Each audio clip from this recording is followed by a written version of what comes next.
नमस्कार दोस्तों।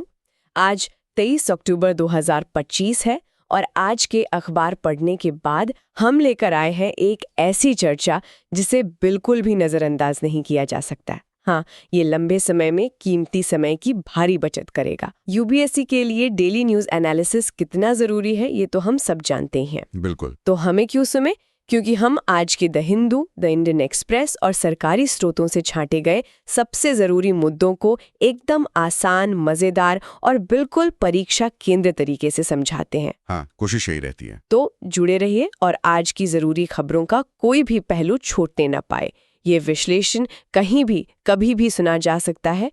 एंड हाँ, रिवीजन के लिए हमारे टेलीग्राम चैनल सुन लो यूपीएससी पर हर रोज कंसाइज नोट्स भी अपलोड होते हैं। बिल्कुल। और आज का मेनू काफी लोडेड है। Will be dissecting some major developments. Polity और गवर्नेंस में आईटी रूल्स 2021 में इंपॉर्टेंट बदलाव हुए हैं, गवर्नमेंट अकाउंटेबिलिटी बढ़ाने के नाम पर। अच्छा। फिर लद्दाख के लिए आर्टिकल 371 के तहत स्पेशल प्रोविजंस का प्रपोजल आया है। और कर्नाटका से इलेक्टोरल मैल प्रैक्टिस की शॉकिंग खबर है। Okay, polity seems packed. What about economy? अर्थव्यवस्था में क्या है? इकोनॉमी में आरबीआई ने लोन्स अगेंस्ट शेयर्स और आईपीओ फाइनेंसिंग के नॉर्म्स रिलैक्स किए हैं। इसके इम्प्लीकेशंस देखेंगे। अच्छा, हाँ, ये मैंने हेडलाइन देखी थी। प्लस भारत की सोलर इंडस्ट्री कहाँ खड़ी है, क्या चैलेंजेस हैं और क्या अफ्रीका एक सॉल्यूशन हो सकता है, द हिंदू एडिटोरियल का एनालिसिस करेंगे। इंटरेस्टिंग। एंड इंटरनेशनल रिलेशंस, अंतर्राष्ट्रीय संबंधों में। हाँ, कॉमर्स मिनिस्टर जर्मनी में है। इंडिया जर्मनी स्ट्रैटेजिक पार्टनरशिप की 25th एनिवर्सरी पर इसके स्ट्रैटेजिक सिग्निफिकेंस को समझेंगे। ओके, 25वीं सालगिरह। एग्जैक्टली। और दूसरी तरफ नॉर्थ कोरिया ने फिर से बैलिस्टिक मिसाइल टेस्ट किया है, raising regional tensions. Will break that down. का क्या हाल है? Environment section. वेल, दिल्ली की हवा पर स्टबल बर्निंग मतलब पराली जलाने का असर फिर से बढ़ने वाला है। Will look at the latest data and the systemic issues. Oh, फिर से? हाँ, साइंस एंड टेक में एआई जनरेटेड कंटेंट की लेबलिंग को मैंडेटरी करने के ड्राफ्ट रूल्स आए हैं। डीप फेक्स के जमाने में ये समझना जरूरी है। एब्सोल्युटली, ये तो बहुत रेलेवेंट है। एंड फाइनली सोशल इश्यूज, सामाजिक मुद्दे। दो बहुत इंपॉर्टेंट टॉपिक्स हैं। गवर्नमेंट ब्रेन ड्रेन रोकने के लिए एक नई स्टार फैकल्टी स्कीम ला रही है। Star faculty, interesting name. हाँ, और गाजा से एक बेहद गंभीर खबर है। ड्रग रेजिस्टेंट बैक्टीरिया यानी सुपर बग्स का तेजी से फैलना, जो एक ग्लोबल हेल्थ कंसर्न बन गया है। Wow, seriously, a lot to cover today. काफी कुछ है आज। And of course, the usual suspects at the end. मतलब अंत में वो सब रहेगा ना? Exactly. We'll wrap up with ethics linkages from today's news, quick prelims facts, mains practice questions, a fun quiz, some flashcards for rapid recall, and a dose of motivation to keep everyone going. Fantastic. तो फिर देर किस बात की? Let's start this knowledge journey. चलिए शुरू करते हैं। 1. Polity and governance, राजनीति और शासन। 1.1 Amendments to IT Rules 2021 Enhancing Government Accountability।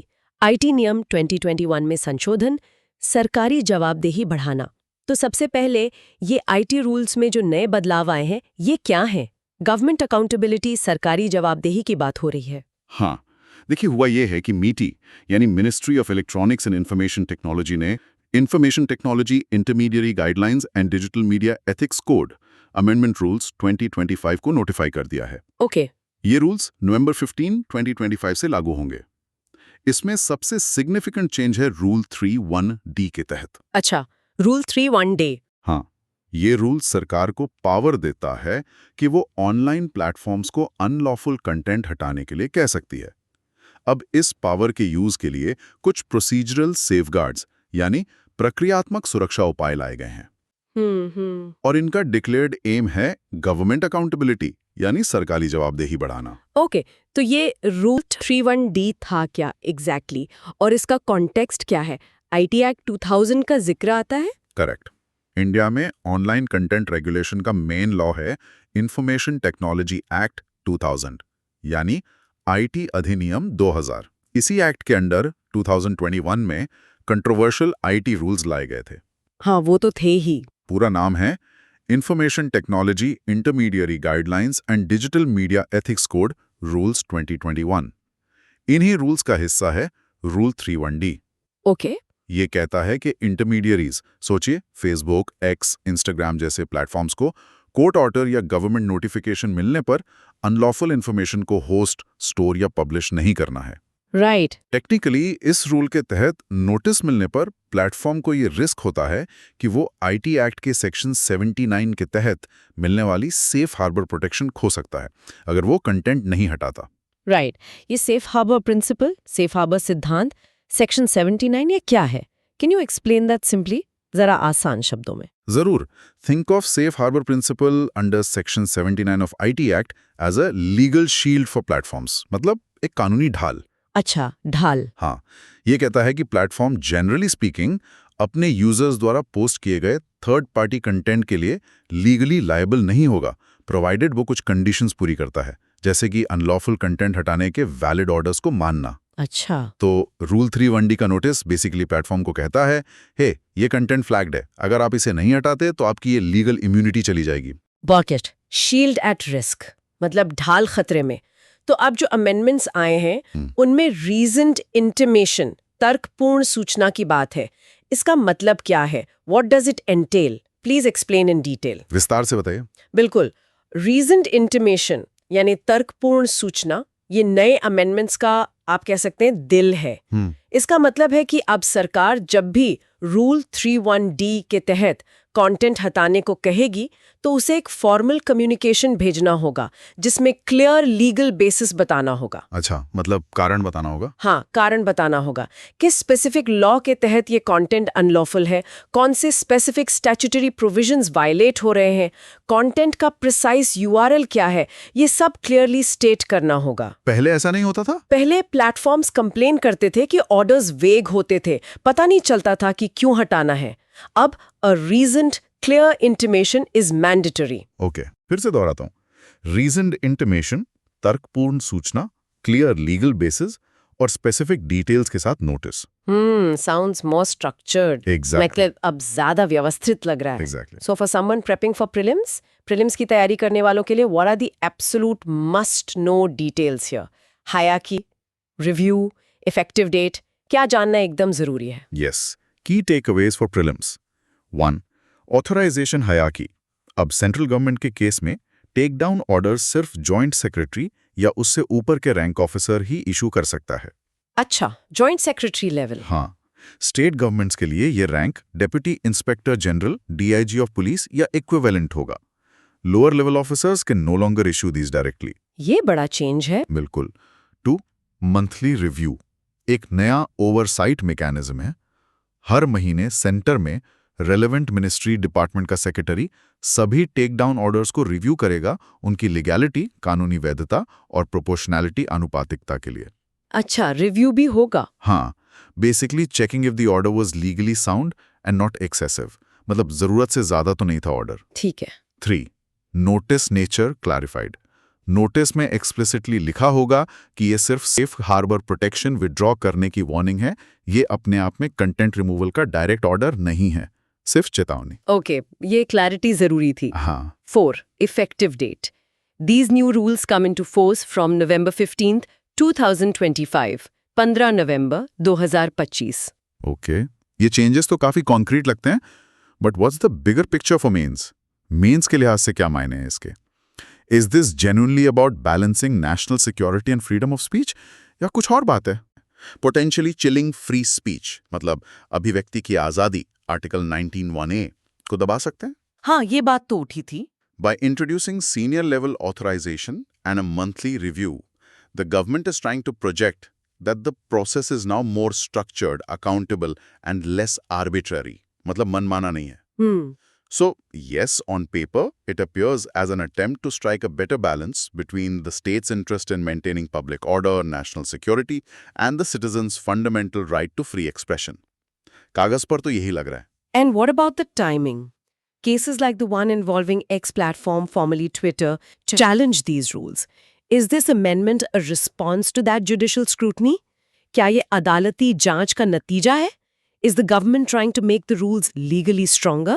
While officials might deny a direct link, the context strongly suggests it. मतलब अधिकारी सीधे तौर पर ना माने, पर लगता तो यही है। हाँ, X platform, for instance, challenged the rules, arguing they allowed arbitrary censorship by even low-level officials. Right Introducing reasoned intimations and senior oversight makes the rules appear more procedurally sound and potentially more defensible in court. मतलब कानूनी तौर पर ज्यादा मजबूत दिखते हैं. अच्छा, It's a move from a perceived ad hoc system to a more procedural model of digital governance, which is generally seen as legally more robust against challenges of arbitrariness. मतलब अब प्रोसीजर पर ज्यादा जोर है. But won't this introduce more bureaucracy?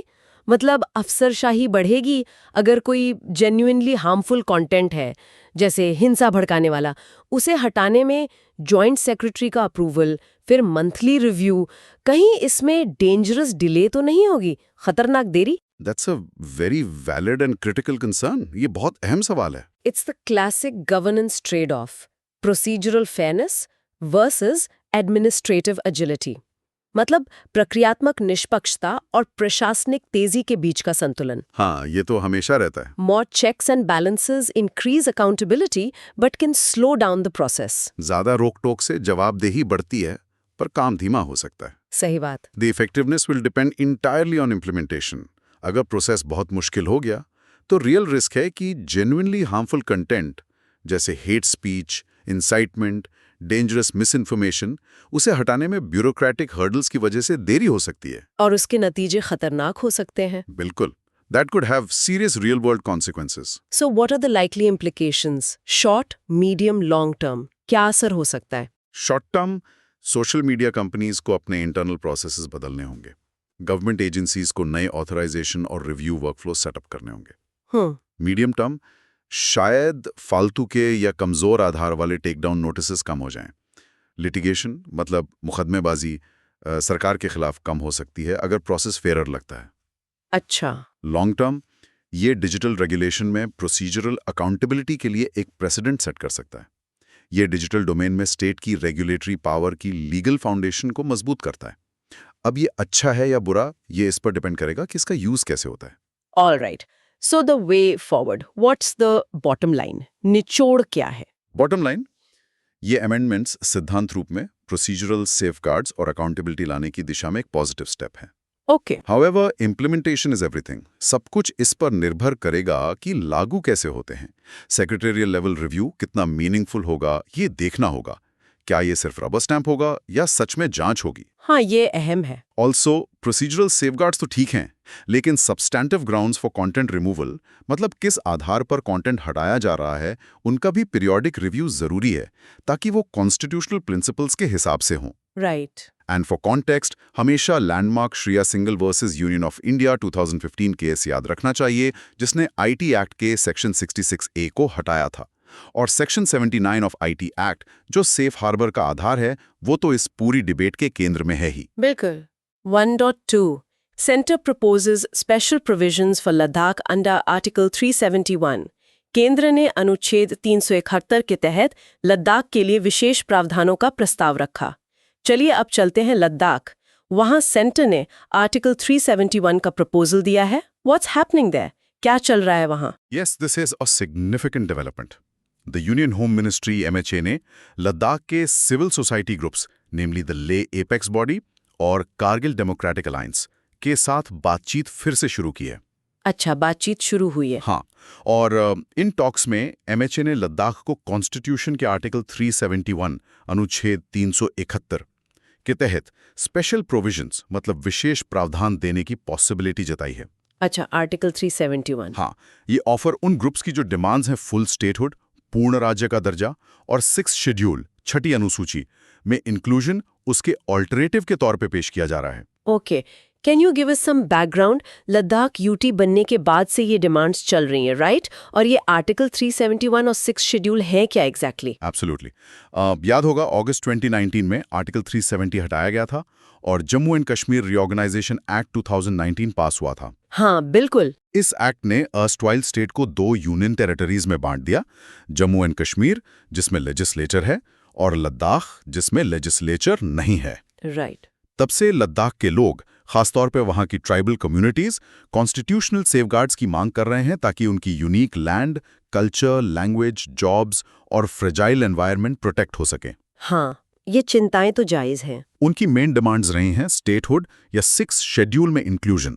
अब समझते हैं ये दोनों कॉन्स्टिट्यूशनल प्रोविजंस क्या हैं। बताइए। आर्टिकल 371 अनुच्छेद 371 कॉन्स्टिट्यूशन का एक पार्ट है जिसमें 12 स्टेट्स के लिए स्पेशल प्रोविजंस हैं फिलहाल, जैसे महाराष्ट्र, गुजरात, नागालैंड, असम, मणिपुर, आंध्र प्रदेश, सिक्किम, मिजोरम, अरुणाचल प्रदेश, गोवा और कर्नाटका। अच्छा, 12 राज्य। हाँ, ये प्रोविजंस हर स्टेट के लिए अलग अलग हैं उनकी स्पेसिफिक नीड्स के हिसाब से। जैसे डेवलपमेंट बोर्ड्स बनाना, फंड्स का इक्विटेबल एलोकेशन, लोकल कस्टम्स और राइट्स को प्रोटेक्ट करना वगैरह। ये बेसिकली एसिमेट्रिक फेडरलिज्म का एक टूल है।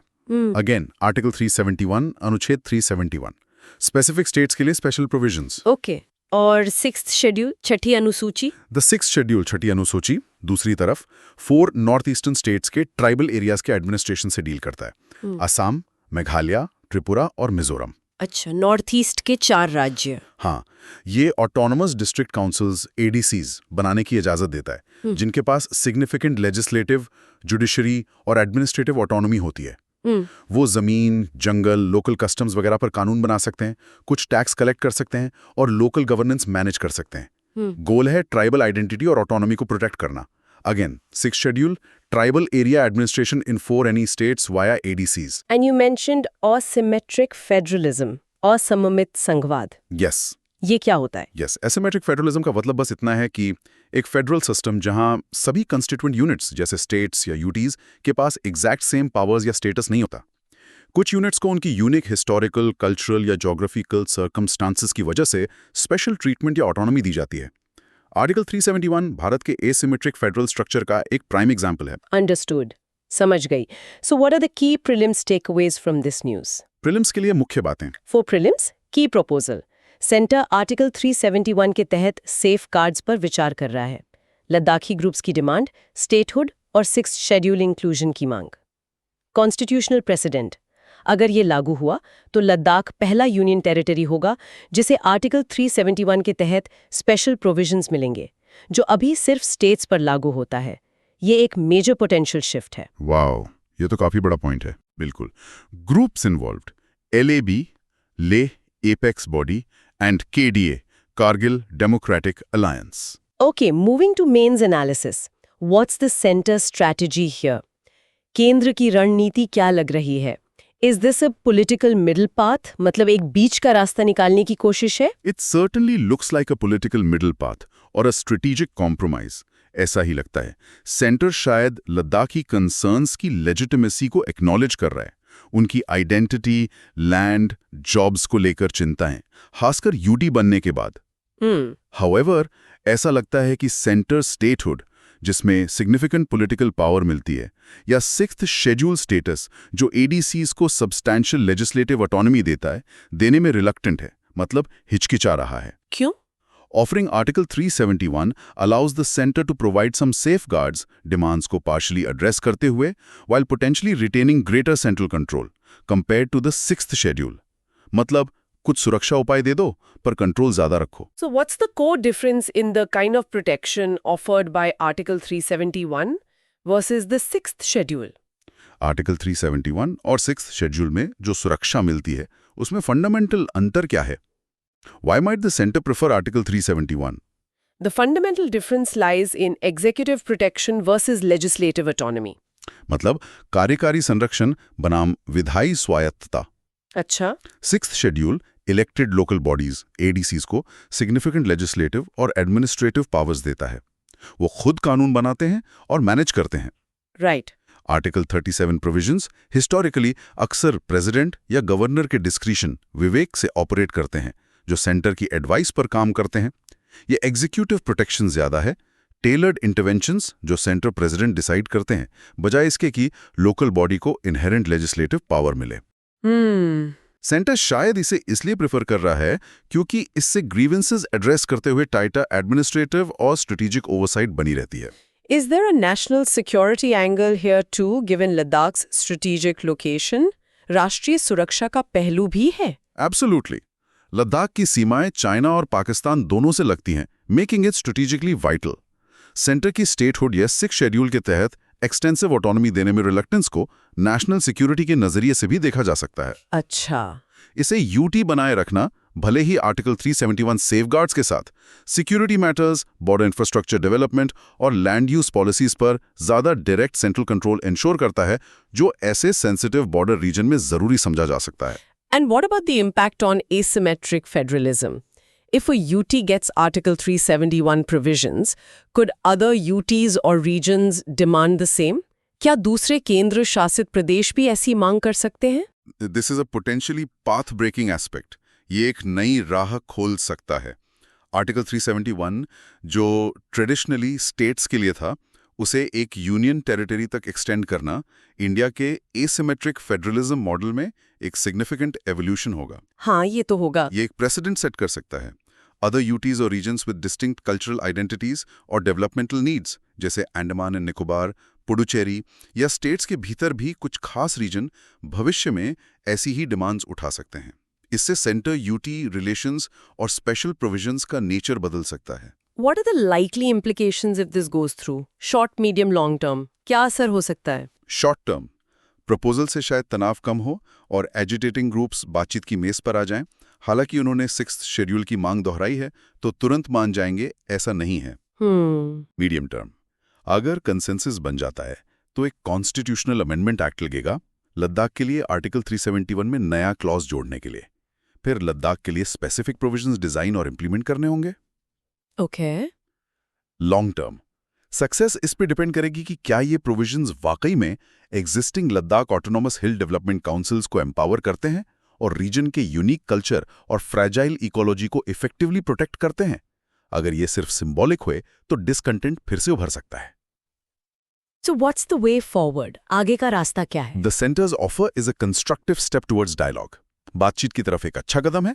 मीनिंगफुल कंसल्टेशन जरूरी हैं ताकि आर्टिकल 371 के प्रोविजंस अगर एडॉप्ट होते हैं तो सब्सटैंशियल हों, सिर्फ दिखावटी ना हो। सही बात। बिल्कुल। LAHDCs को रियल फाइनेंशियल और एडमिनिस्ट्रेटिव पावर्स देना की होगा। फाइनल अरेंजमेंट ऐसा होना चाहिए जो ट्रस्ट बनाए और लद्दाख के लोगों को अश्योर करें कि उनका अपनी डेवलपमेंट और कल्चरल ट्रेजेक्ट्री तय करने में सिग्निफिकेंट रोल है।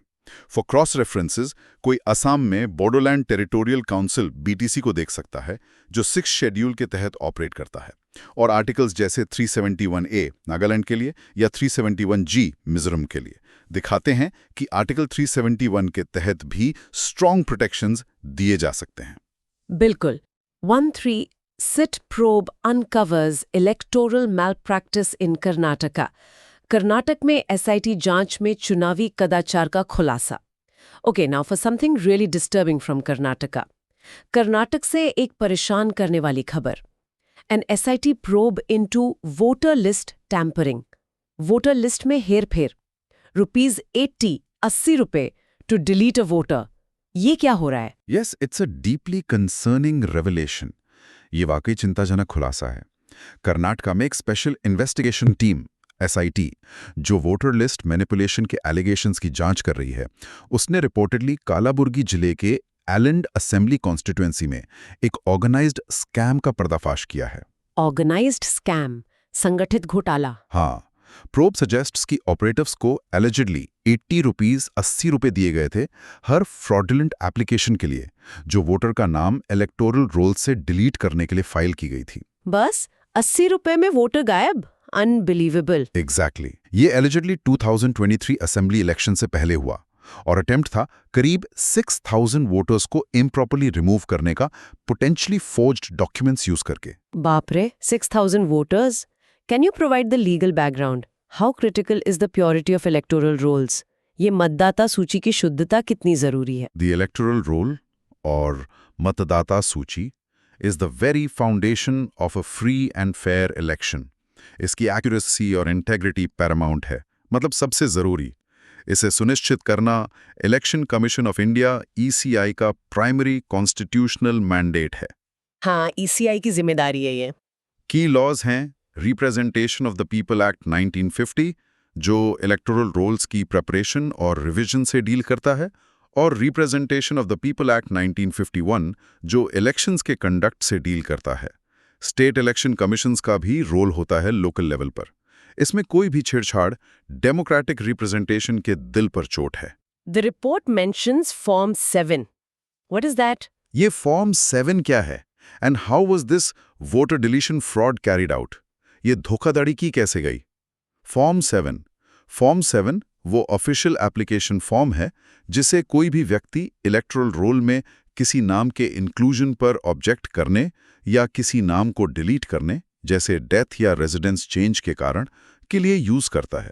अच्छा, नाम हटाने का फॉर्म? हाँ, इस अलेजिड स्कैम में परपेट्रेटर्स ने अपैरेंटली हजारों bogus form 7 applications online file की ECI के ऑफिशियल पोर्टल्स और मोबाइल ऐप्स जैसे national voter service portal NVSP और वोटर हेल्पलाइन ऐप VHA। अरे, ऑफिशियल पोर्टल्स का मिसयूज? हाँ, इन फ्रॉडुलेंट एप्लीकेशंस में लाइकली फोर्ज्ड डॉक्यूमेंट्स या फॉल्स डिक्लेरेशंस थे कि वोटर या तो मर चुका है या कहीं और चला गया है। एम था लेजिटिमेट वोटर्स को डिसइनफ्रेंचाइज करना, मतलब वोट देने के अधिकार से वंचित करना। इसी को वोटर डिलीशन फ्रॉड, मतदाता विलोपन धोखाधड़ी कहा जा रहा है। Remember form 7, the form for objecting to or deleting a name. So for prelims, what are the key facts? Location, amount, method, and this issue with the ECI's alleged non-cooperation. Prelims के लिए क्या याद रखें? Key prelims pointers: location, Aladin constituency, Kalaburgi Zilla, Karnataka. Amount, ₹80, allegedly paid per fraudulent deletion application. Modus operandi: mass filing of thousands of bogus Form 7s via ECI's online platforms, apps, reportedly using dynamic IP addresses to mask origins.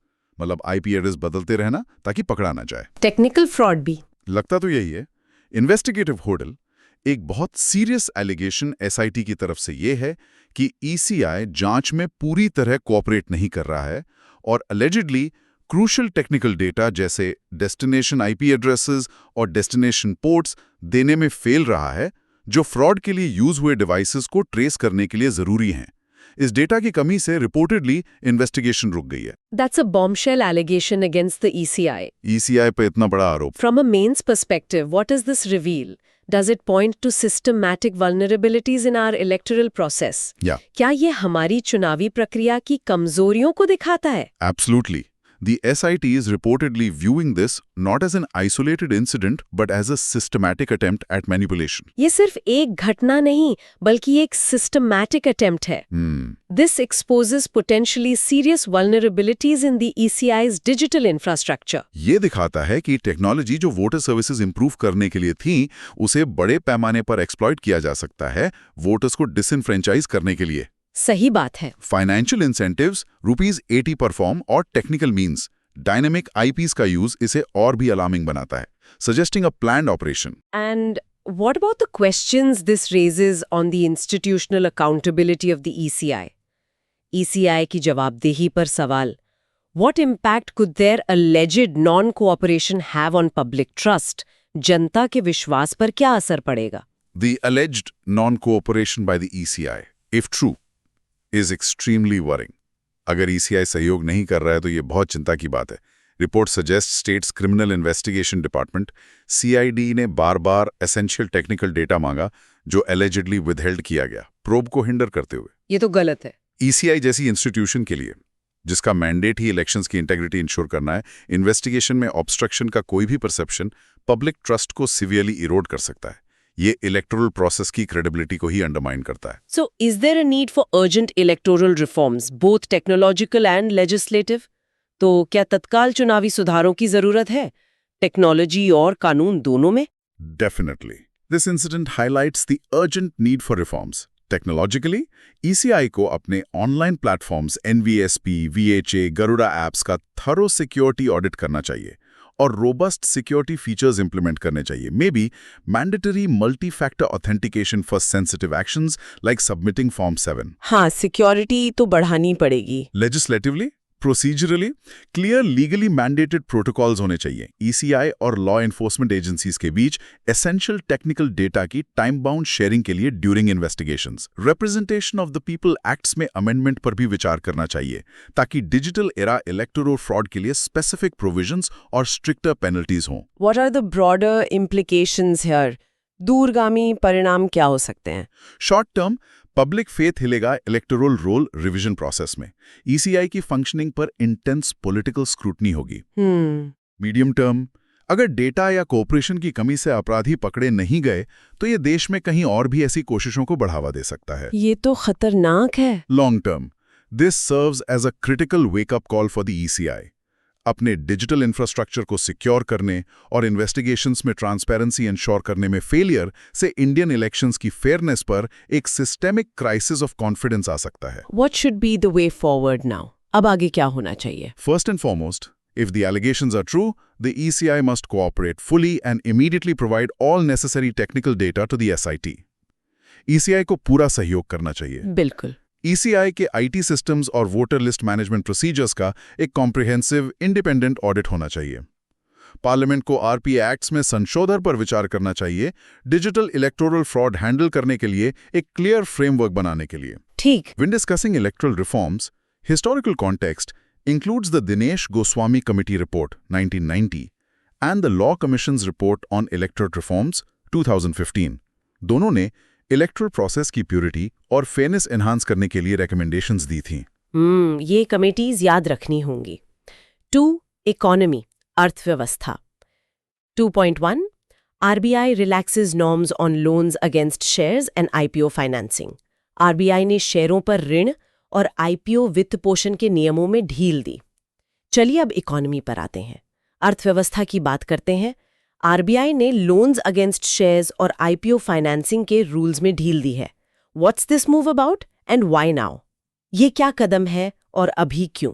Yes, the reserve bank of India RBI ने loans against financial securities के norms में significant relaxations announce किए हैं, जो अक्टूबर 2025 से effective होंगे। अक्टूबर 2025 से। हाँ, इसमें 3 मेन चेंजेस हैं।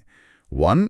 लोन्स अगेंस्ट शेयर्स LAS की लेंडिंग लिमिट पर इंडिविजुअल बोरोअर काफी बढ़ा दी गई है। 2. इनिशियल पब्लिक ऑफरिंग्स IPOs के लिए फाइनेंसिंग लिमिट पर इंडिविजुअल भी बढ़ा दी गई है। 3. Loans against listed debt securities जैसे गवर्नमेंट या कॉर्पोरेट बॉन्ड्स पर रेगुलेटरी सीलिंग को पूरी तरह हटाने का प्रस्ताव है। पूरी तरह हटाने का, वाओ। हाँ, the stated objective behind these moves is to enhance market participation, improve liquidity, तरलता in the capital markets and expand credit access, ऋण तक पहुंच for investors using their financial assets as collateral. मतलब बाजार में भागीदारी बढ़े, नकदी बढ़े और लोगों को अपने शेयर या बॉन्ड पर आसानी से लोन मिले। Okay, can you quickly explain the background and some key concepts? Capital markets, liquidity, LAS, IPO financing and macroprudential regulation. ये सब क्या है? Sure. RBI, जैसा कि पता है, इंडियाज बैंकिंग सिस्टम का रेगुलेटर है। कैपिटल मार्केट्स, पूंजी बाजार, वो जगह है जहां शेयर्स, इक्विटी और बॉन्ड्स, डेट जैसे फाइनेंशियल इंस्ट्रूमेंट्स ट्रेड होते हैं। ठीक है। लिक्विडिटी, तरलता का मतलब है कि किसी एसेट को कितनी आसानी से खरीदा या बेचा या कैश में बदला जा सकता है बिना उसकी कीमत को अफेक्ट किए। फाइनेंशियल स्टेबिलिटी, वित्तीय स्थिरता, मतलब फाइनेंशियल सिस्टम की शॉक्स झेलने की क्षमता। Loan against shares, loan against shares, जैसा नाम वैसा काम, शेयर्स गिरवी रखकर लोन लेना। सिंपल। IPO फाइनेंसिंग, IPO वित्त पोषण टिपिकली एक शॉर्ट टर्म लोन होता है जो इन्वेस्टर्स, खासकर हाई नेटवर्थ इंडिविजुअल्स HNIs लेते हैं ताकि IPO में ज्यादा शेयर्स के लिए अप्लाई कर सकें। अच्छा, IPO में ज्यादा पैसा लगाने के लिए loan. Exactly. And macroprudential regulation उन पॉलिसीज को कहते हैं जिनका aim financial system as a whole में रिस्क कम करना होता है, बजाय सिर्फ इंडिविजुअल इंस्टीट्यूशंस पर फोकस करने के। Got it. So for prelims, what are the new limits? नई सीमाएं क्या हैं? And the effective date again. Key numbers for prelims. LAS limit increased from rupees 20 lakh 20 lakh रुपए to rupees 1 crore 1 crore रुपए per individual borrower. That's a 5-fold jump. 5 times. हाँ। काफी बड़ा jump है। हाँ, again LAS limit now rupees 1 crore 1 crore रुपए. IPO financing limit increased from rupees 10 lakh 10 lakh रुपए to rupees 25 lakh 25 lakh रुपए per individual. Again IPO financing limit rupees 25 lakh 25 lakh. ये भी डबल से ज्यादा। हाँ जी, loans against debt securities, proposal to remove the regulatory ceiling, सीमा हटाने का प्रस्ताव, effective date. These changes are effective from October 2025, October 2025. Wow, those are significant increases. From a mains perspective, what's the core objective? Mains के नजरिए से क्या उद्देश्य है? They talk about deepening capital markets. How does this help? पूंजी बाजार को गहरा करने में ये कैसे मदद करेगा? Yes, the primary objective articulated is deepening India's capital markets. पूंजी बाजार को गहरा करना. इन्वेस्टर्स के लिए अपने एग्जिस्टिंग फाइनेंशियल एसेट्स को लेवरेज करना आसान बनाकर आरबीआई डोमेस्टिक सेविंग्स को इक्विटी और डेट मार्केट्स दोनों में चैनल करना चाहता है. अच्छा. Higher limits for LAS and IPO financing से पोटेंशियली आईपीओज में डिमांड बढ़ सकती है, सेकेंडरी मार्केट में ट्रेडिंग वॉल्यूम्स बढ़ सकते हैं, बेटर प्राइस डिस्कवरी हो सकती है और कंपनीज के लिए कैपिटल रेज करना आसान हो सकता है. प्रीवियस लिमिट्स काफी पुरानी थी. LAS limit for instance last revise हुई थी 1998 में. अरे बाप रे, 1998? हाँ, market size, per capita income, inflation तब से कई गुना बढ़ चुके हैं, तो वो लिमिट्स आउटडेटेड हो गई थी. सही बात है. But doesn't this increase the risk to financial stability? क्या इससे वित्तीय स्थिरता को खतरा नहीं बढ़ता? More borrowing for stock market sounds risky. Could it fuel volatility? क्या बाजार में उतार चढ़ाव बढ़ सकता है? What about the health of banks and NBFCs lending this money? Absolutely, that's the critical counterpoint. ये दूसरा पहलू है और बहुत महत्वपूर्ण है. While this is a pro-growth move for markets, it carries significant risks. हाँ, रिस्क तो है. कैपिटल मार्केट इन्वेस्टमेंट्स के लिए ज्यादा लेवरेज मार्केट वॉलेटिलिटी को एम्पलीफाई कर सकता है. अगर स्टॉक प्राइसेस में शार्प करेक्शन आता है तो बोरोवर्स को मार्जिन कॉल्स आ सकती हैं, फोर्स सेलिंग हो सकती है और पोटेंशियली एक डाउनवर्ड स्पाइरल शुरू हो सकता है. इससे डिफॉल्ट्स हो सकते हैं lending institutions, banks and NBFCs की, एसेट क्वालिटी और हेल्थ पर असर पड़ सकता है. So yes, it poses a potential risk to financial stability if not managed well. So how is RBI planning to mitigate these risks? Right. RBI इन जोखमों को कम करने के लिए क्या कर रहा है? Is there a strategy in place? कोई रणनीति है? RBI seems aware of these risks. RBI को इन जोखिमों का अंदाजा है. ऑफिशियल कम्युनिकेशन में मेंशन है कि फ्रेमवर्क रिस्क मैनेज है. Okay. RBI क्रेडिट कॉन्सेंट्रेशन पर नजर रखेगा इंडिविजुअल बैंक्स पर. मोर इम्पोर्टेंटली, अगर मार्केट सेगमेंट्स में ओवरहीटिंग या एक्सेसिव स्पेकुलेशन के साइंस दिखते हैं तो RBI macro prudential tools deploy कर सकता है. जैसे? हाँ, बिल्कुल. How might this change the credit landscape? What about competition between banks and NBFCs? बैंकों और NBFCs के बीच competition का क्या होगा? This policy shift could level the playing field somewhat between commercial banks and non-banking financial companies, NBFCs, alternative investment funds, AIFs.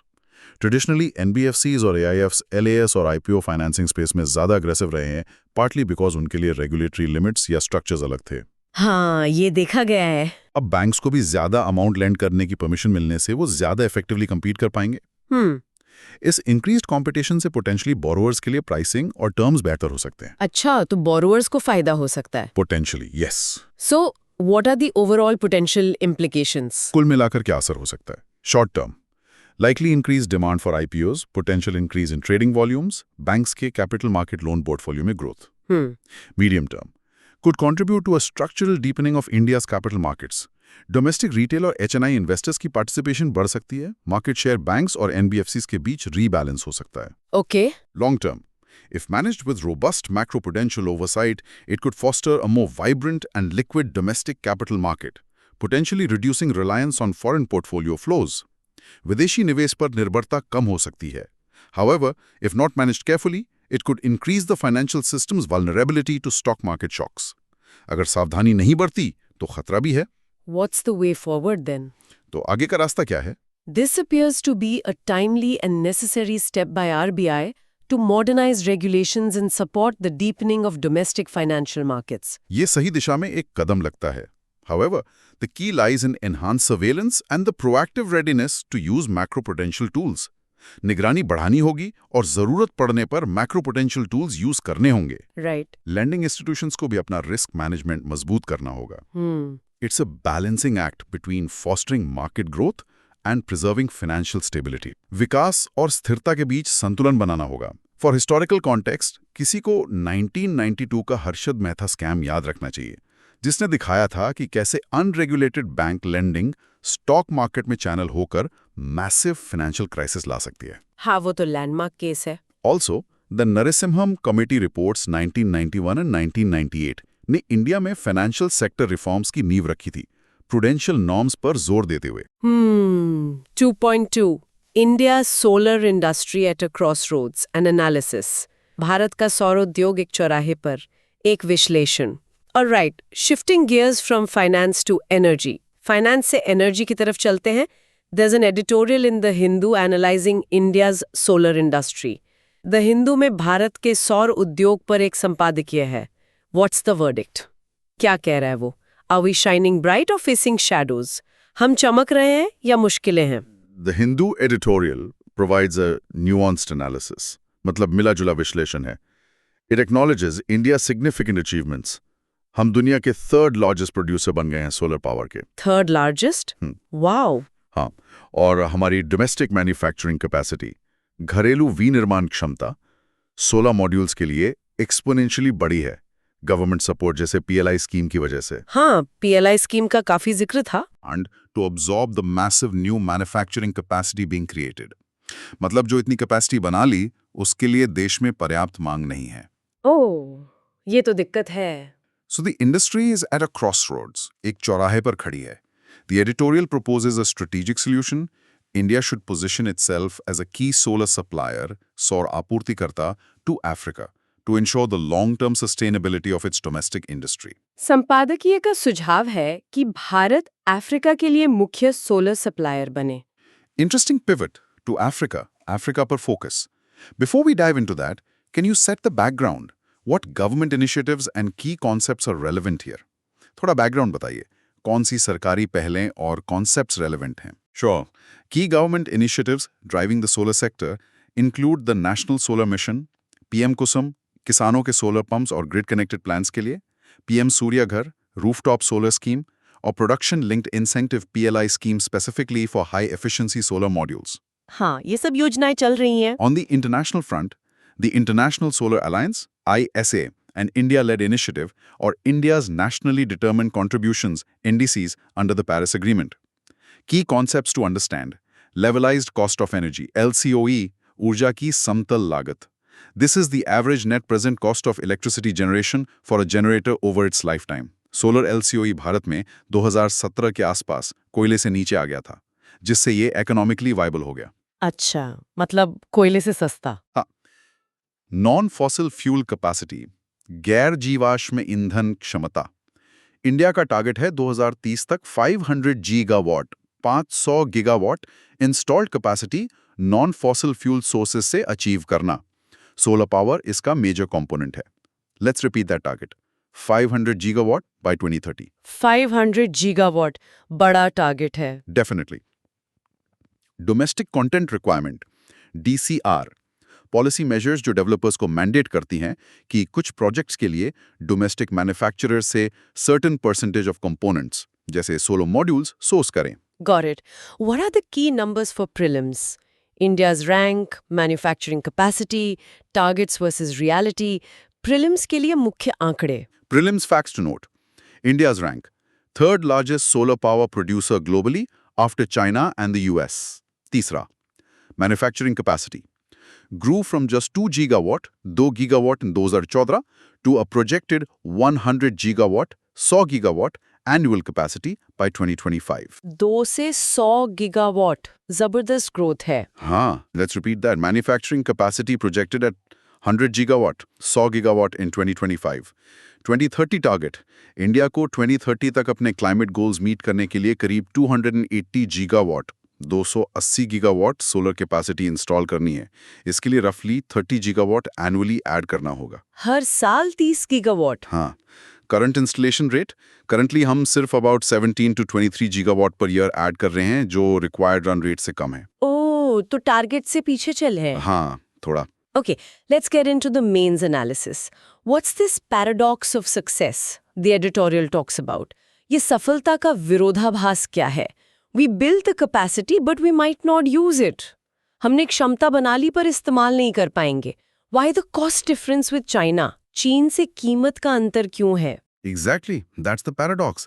Policies like the PLI scheme ने successfully domestic manufacturing में massive investment attract किया है. But real risk है कि ये capacity underutilized रह जाए. The core issue is cost, कीमत. Indian solar modules estimated हैं कि Chinese counterpart से 1.5 to 2 times 1.5 से 2 गुना महंगे हैं। 1.5 से 2 गुना क्यों? वाई? चाइना को मैसिव इकोनॉमीज ऑफ स्केल का बेनिफिट है। उनका पूरी सप्लाई चेन पर नियर कंप्लीट कंट्रोल है। पॉलीसिलिकॉन से वेफर्स, सेल्स, मॉड्यूल्स तक सिग्निफिकेंट स्टेट सपोर्ट है और वो एडवांस टेक्नोलॉजी डिप्लॉयमेंट में लीड करते हैं। अच्छा, चीन का दबदबा है इसमें। बिल्कुल।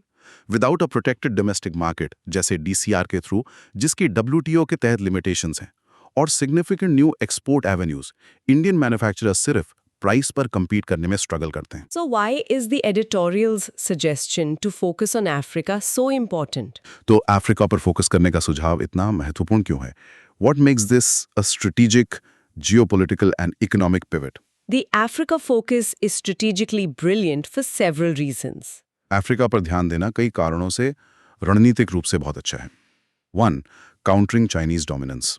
चाइना अफ्रीका में डोमिनेंट सोलर सप्लायर है। इंडिया खुद को एक रिलायबल डेमोक्रेटिक ऑल्टरनेटिव के रूप में पोजीशन कर सकता है, जो इंडिया की ग्लोबल साउथ के लीडर बनने की फॉरेन पॉलिसी गोल से अलाइन करता है। हाँ, ये स्ट्रैटेजिक मूव है। 2. Leveraging ISA, the international solar alliance ISA, जिसका हेडक्वार्टर्स भारत में है, परफेक्ट प्लेटफॉर्म प्रोवाइड करता है। ISA एंगेजमेंट फैसिलिटेट कर सकता है, टेक्निकल असिस्टेंस, पॉलिसी गाइडेंस और पोटेंशियली फाइनेंशियल मैकेनिज्म्स के थ्रू अफ्रीकन नेशंस के लिए जो इंडियन सोलर टेक्नोलॉजी अडॉप्ट करना चाहते हैं। ISA का सही इस्तेमाल। 3. Creating a huge new market. Africa में vast untapped solar energy potential है और सिग्निफिकेंट एनर्जी एक्सेस चैलेंजेस हैं। सोचिए, रूरल इलेक्ट्रिफिकेशन अफ्रीका की सिर्फ अबाउट 4% एरेबल लैंड इरिगेटेड है। सिर्फ 4%? हाँ, Indian expertise in solar pumps, mini grids end of grid solutions in needs को मीट कर सकती है, जिससे इंडियन मैन्युफैक्चरर्स के लिए एक मैसिव नया मार्केट क्रिएट हो सकता है। ये तो बहुत बड़ा अपॉर्चुनिटी है। 4. Linking make in India to global leadership.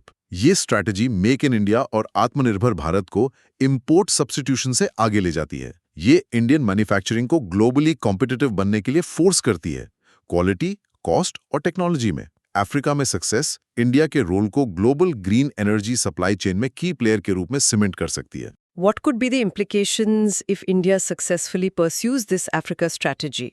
अगर भारत इस अफ्रीका रणनीति में सफल होता है तो क्या असर हो सकता है? Short term, इंडियन गवर्नमेंट को डिप्लोमेटिक सपोर्ट और फाइनेंशियल असिस्टेंस जैसे एक्सिम बैंक के थ्रू लाइंस ऑफ क्रेडिट देनी पड़ सकती है। इंडियन कंपनीज को अफ्रीकन मार्केट्स में एंटर और compete करने में हेल्प करने के लिए। मीडियम टर्म, अफ्रीका में सक्सेस से इंडियन मैन्युफैक्चरर्स को इकोनॉमीज ऑफ स्केल अचीव करने में मदद मिल सकती है, कॉस्ट्स कम हो सकते हैं, टेक्नोलॉजी इंप्रूव हो सकती है और वो ग्लोबली ज्यादा कॉम्पिटिटिव बन सकते हैं। अच्छा। लॉन्ग टर्म, इससे एक रिजिलियंट और self sustaining Indian solar industry बन सकती है। सोलर कंपोनेंट्स के लिए एक सिंगल कंट्री चाइना पर ग्लोबल ओवर रिलायंस कम हो सकती है। इंडिया अफ्रीका रिलेशंस सिग्निफिकेंटली मजबूत हो सकते हैं और अफ्रीका में सस्टेनेबल डेवलपमेंट में कंट्रीब्यूट हो सकता है। So the way forward is clear.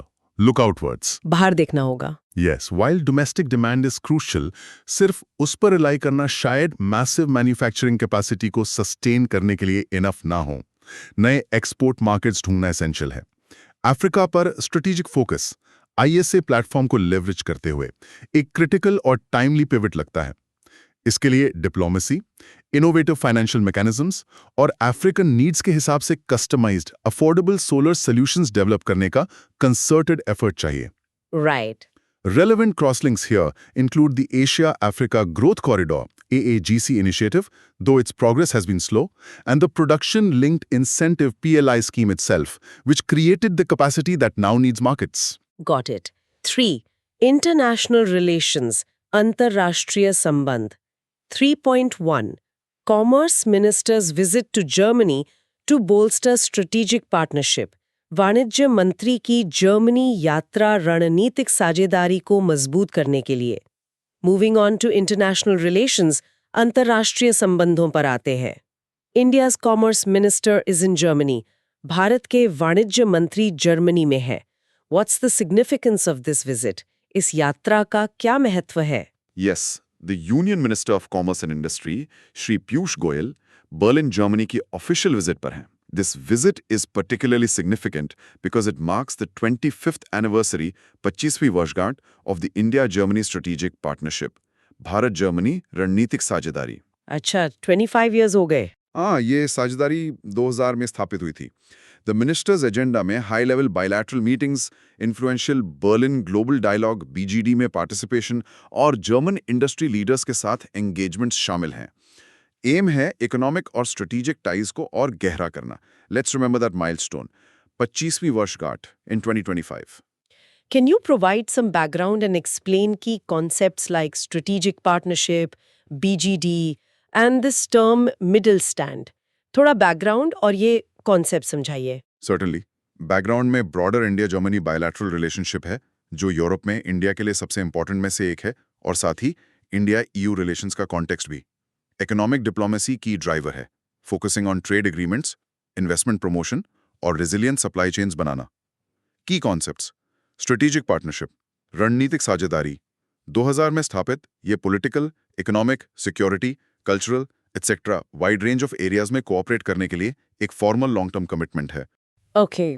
Berlin global dialogue (BGD) Berlin में होने वाला एक एनुअल हाई लेवल समिट जो ग्लोबल इकोनॉमी को शेप करने पर फोकस करता है, पॉलिटिक्स, बिजनेस और एकेडमिया के लीडर्स को एक साथ लाता है। मिडिल स्टैंड ये एक जर्मन टर्म है जो देश के एक्सट्रीमली स्ट्रांग और innovative small and medium sized enterprises को रेफर करता है। इन्हें जर्मन इकोनॉमी की रीढ़ माना जाता है। अक्सर फैमिली ओन्ड, हाईली स्पेशलाइज्ड और एक्सपोर्ट ओरिएंटेड ग्लोबल लीडर्स होते हैं नीश सेक्टर्स में। अच्छा, ये SMEs हैं जर्मनी के, powerful SMEs। Exactly, backbone of the German economy. All right. What are the key prelims facts from this visit? Prelims के लिए मुख्य तथ्य। Prelims pointers. Anniversary, 25th anniversary of the strategic partnership, celebrated in 2025. Key event, participation in the 3rd Berlin Global Dialogue, BGD. Session title, Minister Goyal's Leaders Dialogue, Growing Together, Trade and Alliances in a Changing World में बोल रहे हैं।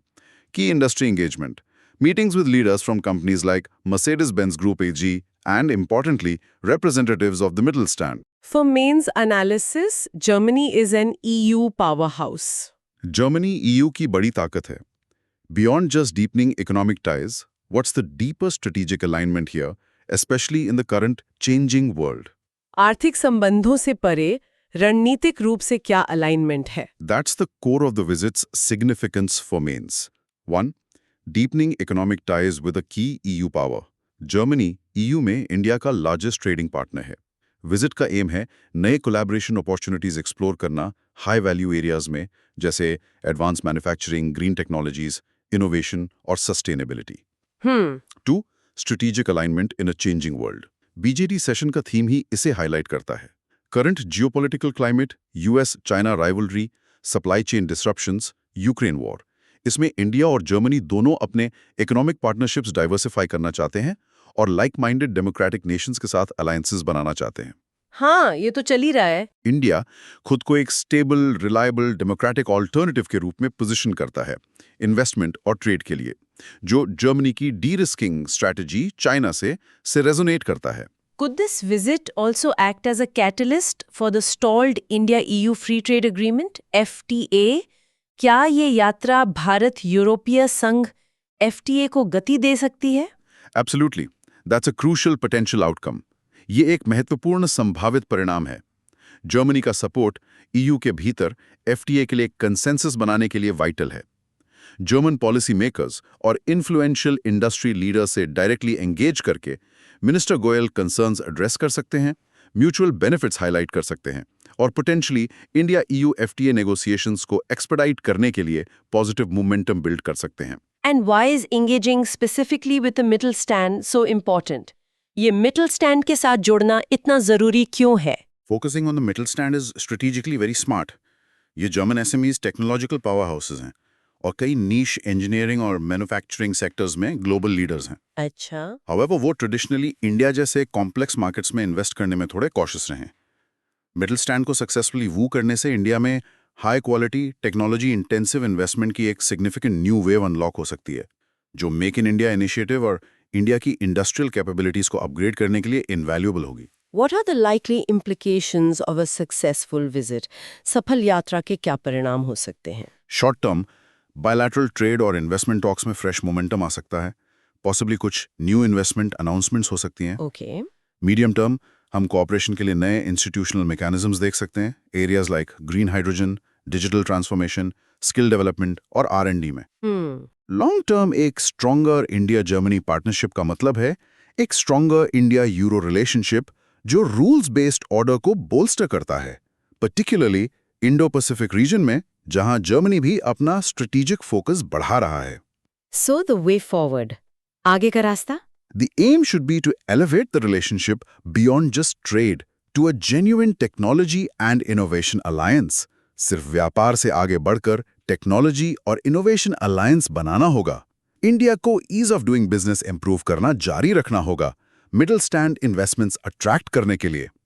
India EU FTA को तेज करना एक की priority बनी हुई है, जहां जर्मन सपोर्ट क्रूशल है। Right. Relevant crosslinks here include Germany's own Indo-Pacific Strategy Guidelines, the Indo-Pacific Oceans Initiative IPOI, and the India-Euro Connectivity Partnership. Got it. 3.2. North Korea conducts ballistic missile test, heightening regional tensions. Uttar Korea ने ballistic missile परीक्षण किया, क्षेत्रीय तनाव बढ़ा। उफ। And now for the usual suspect causing regional headaches, North Korea. Uttar Korea, another missile test, फिर से missile परीक्षण। What are the details this time? इस बार क्या हुआ? Yes, unfortunately, it's a recurring theme. ये बार-बार होता है। साउथ कोरियाज मिलिट्री ने रिपोर्ट किया कि नॉर्थ कोरिया ने ईस्ट सी, जिसे सी ऑफ जापान भी कहते हैं, की ओर एक बैलिस्टिक मिसाइल फायर की। ओह। This is the latest in a series of weapons tests conducted by Pyongyang, जो सभी multiple United nation security council UNSC resolutions का ब्लेटेंट वायलेशन है और नॉर्थ ईस्ट एशिया और उसके बाहर सिक्योरिटी कंसर्न्स बढ़ाते हैं। Can you quickly cover the background and key concepts? Ballistic missile, nuclear proliferation, deterrence. थोड़ा background और ये concept समझा दीजिए। The background involves critical global security issues, nuclear proliferation, परमाणु प्रसार, nuclear weapons और टेक्नोलॉजी का फैलाव, आर्म्स कंट्रोल regimes, हथियारों को लिमिट करने के इंटरनेशनल एग्रीमेंट्स और ballistic missile technology. International law perspective से numerous UNSC resolutions North Korea को बैलिस्टिक मिसाइल टेस्ट्स करने से प्रोहिबिट करते हैं। की कॉन्सेप्ट्स: बैलिस्टिक मिसाइल, एक मिसाइल जो प्री डिटर्मिन्ड टारगेट तक वॉरहेड पहुंचाने के लिए सब ऑर्बिटल ट्रेजेक्ट्री फॉलो करती है। नॉर्थ कोरिया द्वारा इनका डेवलपमेंट और टेस्टिंग UNSC द्वारा बैंड है। ओके। न्यूक्लियर प्रोलिफरेशन, परमाणु प्रसार, न्यूक्लियर वेपन्स, फिसाइल मटेरियल और रिलेटेड टेक्नोलॉजी का उन देशों में फैलना जिन्हें NPT नॉन प्रोलिफरेशन ट्रीटी द्वारा न्यूक्लियर वेपन स्टेट्स के रूप में मान्यता प्राप्त नहीं है। डिटेरेंस, निवारण, एक मिलिट्री स्ट्रैटेजी जिसमें एक पावर जवाबी कार्रवाई की धमकी का उपयोग करके विरोधी को हमला करने से रोकती है। नॉर्थ कोरिया अपने मिसाइल और न्यूक्लियर प्रोग्राम्स को US और उसके सहयोगियों के खिलाफ अपने डिटेरेंस के लिए एसेंशियल मानता है। ओके। प्रीलिम्स फैक्ट्स, प्रीलिम्स के लिए क्या जानना है? Prelims facts. Event. Ballistic missile launched by North Korea. Direction. Towards the East Sea, Sea of Japan. Significance. Violation of UNSC resolutions. Increases regional instability. Part of a pattern of weapons development. For mains analysis, why does North Korea keep doing this? Uttar Korea ऐसा क्यों करता रहता है? How does it challenge regional security and does it actually fuel an arms race? ये क्षेत्रीय सुरक्षा को कैसे चुनौती लेता है और क्या इससे हथियारों की दौड़ बढ़ती है? That's the key question. There are multiple layers to the mains analysis. 1. Challenge to regional security architecture. Her test एक political statement of defiance है और एक technical step forward है।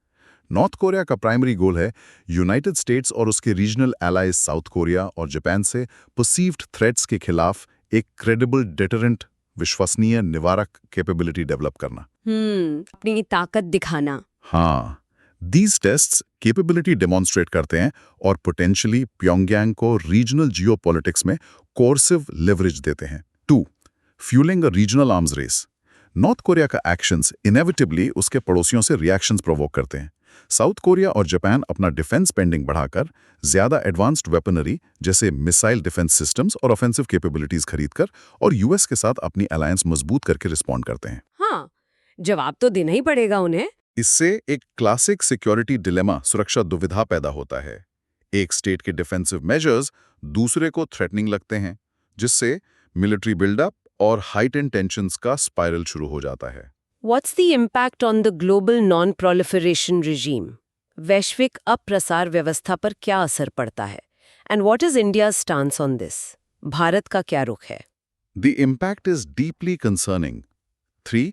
Erosion of the global non-proliferation regime. North Korea का persistent violation of UNSC resolutions और nuclear and missile capabilities का continued development, stringent international sanctions के बावजूद global non-proliferation architecture, particularly the NPT, के लिए grave threat है। ये दूसरे potential proliferators को dangerous message भेजता है कि international norms को defy किया जा सकता है। ये तो चिंता की बात है। 4.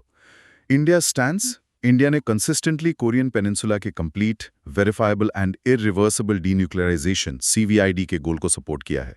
इंडिया नॉर्थ कोरिया के मिसाइल टेस्ट्स को रीजनल और इंटरनेशनल पीस एंड सिक्योरिटी के लिए थ्रेट मानता है और रेलेवेंट UNSC रेजोल्यूशंस के फुल इंप्लीमेंटेशन की कॉल करता है। इंडिया को नॉर्थ कोरिया और पाकिस्तान के बीच प्रोलिफरेशन लिंक्स को लेकर हिस्टोरिकल कंसर्न्स भी रहे हैं। हाँ, ये लिंक तो चिंताजनक है। What are the likely implications moving forward? आगे क्या हो सकता है? Short term, US, south Korea और जापान द्वारा मिलिट्री रेडीनेस और सर्विलेंस एक्टिविटीज बढ़ाई जाएंगी। UNSC में निंदा होगी, दो सब्सटैंटिव एक्शन शायद चाइना या रशिया द्वारा ब्लॉक कर दिया जाए। ये तो होता है। मीडियम टर्म, रीजनल पावर्स द्वारा डिफेंस कैपेबिलिटीज में और इन्वेस्टमेंट होगा। डिप्लोमेटिक एफर्ट शायद चलते रहें, बट ब्रेक थ्रू की प्रोस्पेक्ट्स कम हैं। Okay. Long term, Korean peninsula पर permanent state of heightened tension का पोटेंशियल नॉर्मलाइजेशन हो सकता है। North Korea de facto nuclear state के रूप में एक्सेप्टेड होने के करीब बढ़ रहा है, जो NPT को सीवियरली अंडरमाइन करेगा और दूसरे स्टेट्स को न्यूक्लियर वेपन्स परस्यू करने के लिए एनकरेज कर सकता है। Is there any way forward out of this cycle? इस चक्र से निकलने का कोई रास्ता है? The options are limited and challenging. विकल्प सीमित और चुनौतीपूर्ण हैं। इंटरनेशनल कम्युनिटी के बीच यूनाइटेड फ्रंट बनाए रखना और एग्जिस्टिंग सैंक्शंस का फुल इंप्लीमेंटेशन एंश्योर करना क्रूशल बेसलाइन एक्शंस हैं। डिप्लोमेटिक चैनल्स ओपन रखना, भले ही प्रोस्पेक्ट्स डिम लगें, इंपॉर्टेंट है। कोई भी long term solution north Korea के अपने सिक्योरिटी कंसर्न्स को एड्रेस करने बिना उसके इलिसिट बिहेवियर को रिवॉर्ड किए के साथ साथ डीन्यूक्लियराइजेशन स्टेप्स डिमांड करेगा। ये एक कॉम्प्लेक्स जियोपॉलिटिकल पजल है जिसका कोई आसान जवाब नहीं है। Indeed. Relevant international frameworks here are the Treaty on the Non-Proliferation of Nuclear Weapons (NPT) and the Missile Technology Control Regime (MTCR). Okay. 4 point environment and disaster management, पर्यावरण और आपदा प्रबंधन. 4.1 Impact of farm fires on Delhi's air quality set to rise. Delhi की वायु गुणवत्ता पर पराली जलाने का प्रभाव बढ़ने वाला है। All right, let's turn to the environment. पर्यावरण की बात करते हैं. And sadly, it's that time of the year again. Delhi's air quality and stubble burning. Delhi की हवा और पराली जलाना. What's the latest situation? Not good, I presume. स्थिति अच्छी नहीं होगी, है ना? You presumed correctly. आपकी आशंका सही है। रिपोर्ट्स फ्रॉम पंजाब और पड़ोसी राज्यों से इंडिकेट कर रही हैं कि स्टबल बर्निंग, पराली जलाना इंसिडेंट्स में शार्प इंक्रीज हुआ है। फिर से बढ़ गया? हाँ, This signals the start of the peak pollution season for the National Capital Region. NCR के लिए पंजाब फॉर इंस्टेंस ने सीजन का highest single day farm fire count हाल ही में रिकॉर्ड किया। प्रिवेलिंग नॉर्थ वेस्टर्ली विंड्स इन पोल्यूटेंट्स को दिल्ली की ओर ट्रांसपोर्ट करेंगी। As a result, farm fires का दिल्ली के एयर पोल्यूशन में कंट्रीब्यूशन आने वाले हफ्तों में सिग्निफिकेंटली बढ़ने वाला है। लाइकली पीकिंग अराउंड मिड नवंबर के मध्य में चरम पर पहुंच सकता है। It feels like Groundhog Day. हर साल यही कहानी। Can you remind us of the background, which bodies are involved, what solutions have been tried? थोड़ा बैकग्राउंड याद दिलाइए, कौन सी संस्थाएं शामिल हैं, क्या समाधान आजमाए गए हैं? Yes, it's an annual crisis. हर साल का संकट है ये। बैकग्राउंड में major environmental issue of air pollution है, जिसमें स्टबल बर्निंग, पराली एक सिग्निफिकेंट कंट्रीब्यूटर है, especially post monsoon in north India. Key government body जो NCR और एडजॉइनिंग एरियाज में एयर क्वालिटी मैनेज करने के लिए टास्क्ड है, वो है CAQM। हाँ, CAQM। वेरियस सॉल्यूशंस प्रमोट किए गए हैं over the years, including government schemes like the CRM, crop residue management scheme, machinery के लिए सब्सिडीज देना, bio solutions like the Pusa bio decomposer, stubble को तेजी से डिकम्पोज करने के लिए माइक्रोबियल स्प्रे, और farm machinery like the happy seeder जो पैडी स्टबल जलाए बिना गेहूं बोने की फैसिलिटी देती हैं। And the key concepts?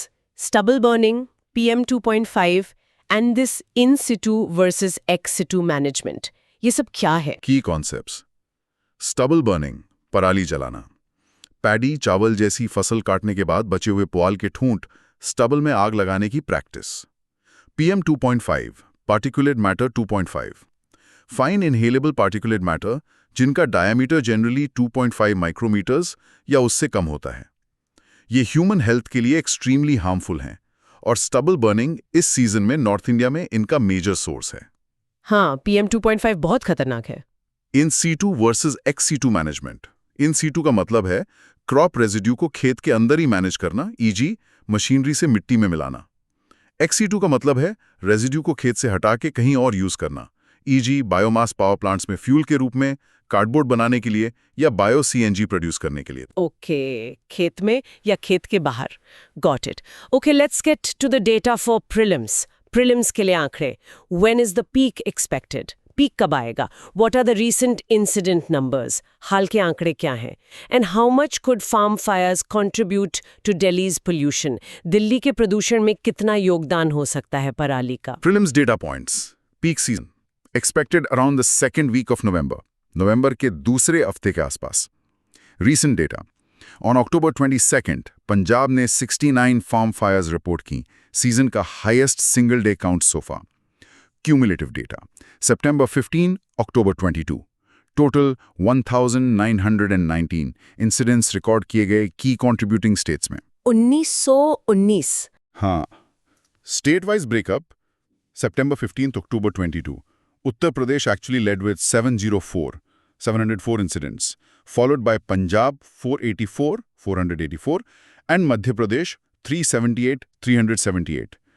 ये ब्रेकडाउन शायद कुछ लोगों को सरप्राइज करे जो सिर्फ पंजाब हरियाणा पे फोकस करते हैं। हाँ, यूपी सबसे आगे है इस पीरियड में। Interesting. Pollution contribution: farm fires का दिल्ली के PM 2.5 लेवल्स में कंट्रीब्यूशन, जो अभी लो अंडर 3% है, ड्रामेटिकली शूट अप हो सकता है, potentially reaching as high as 40%. 40%?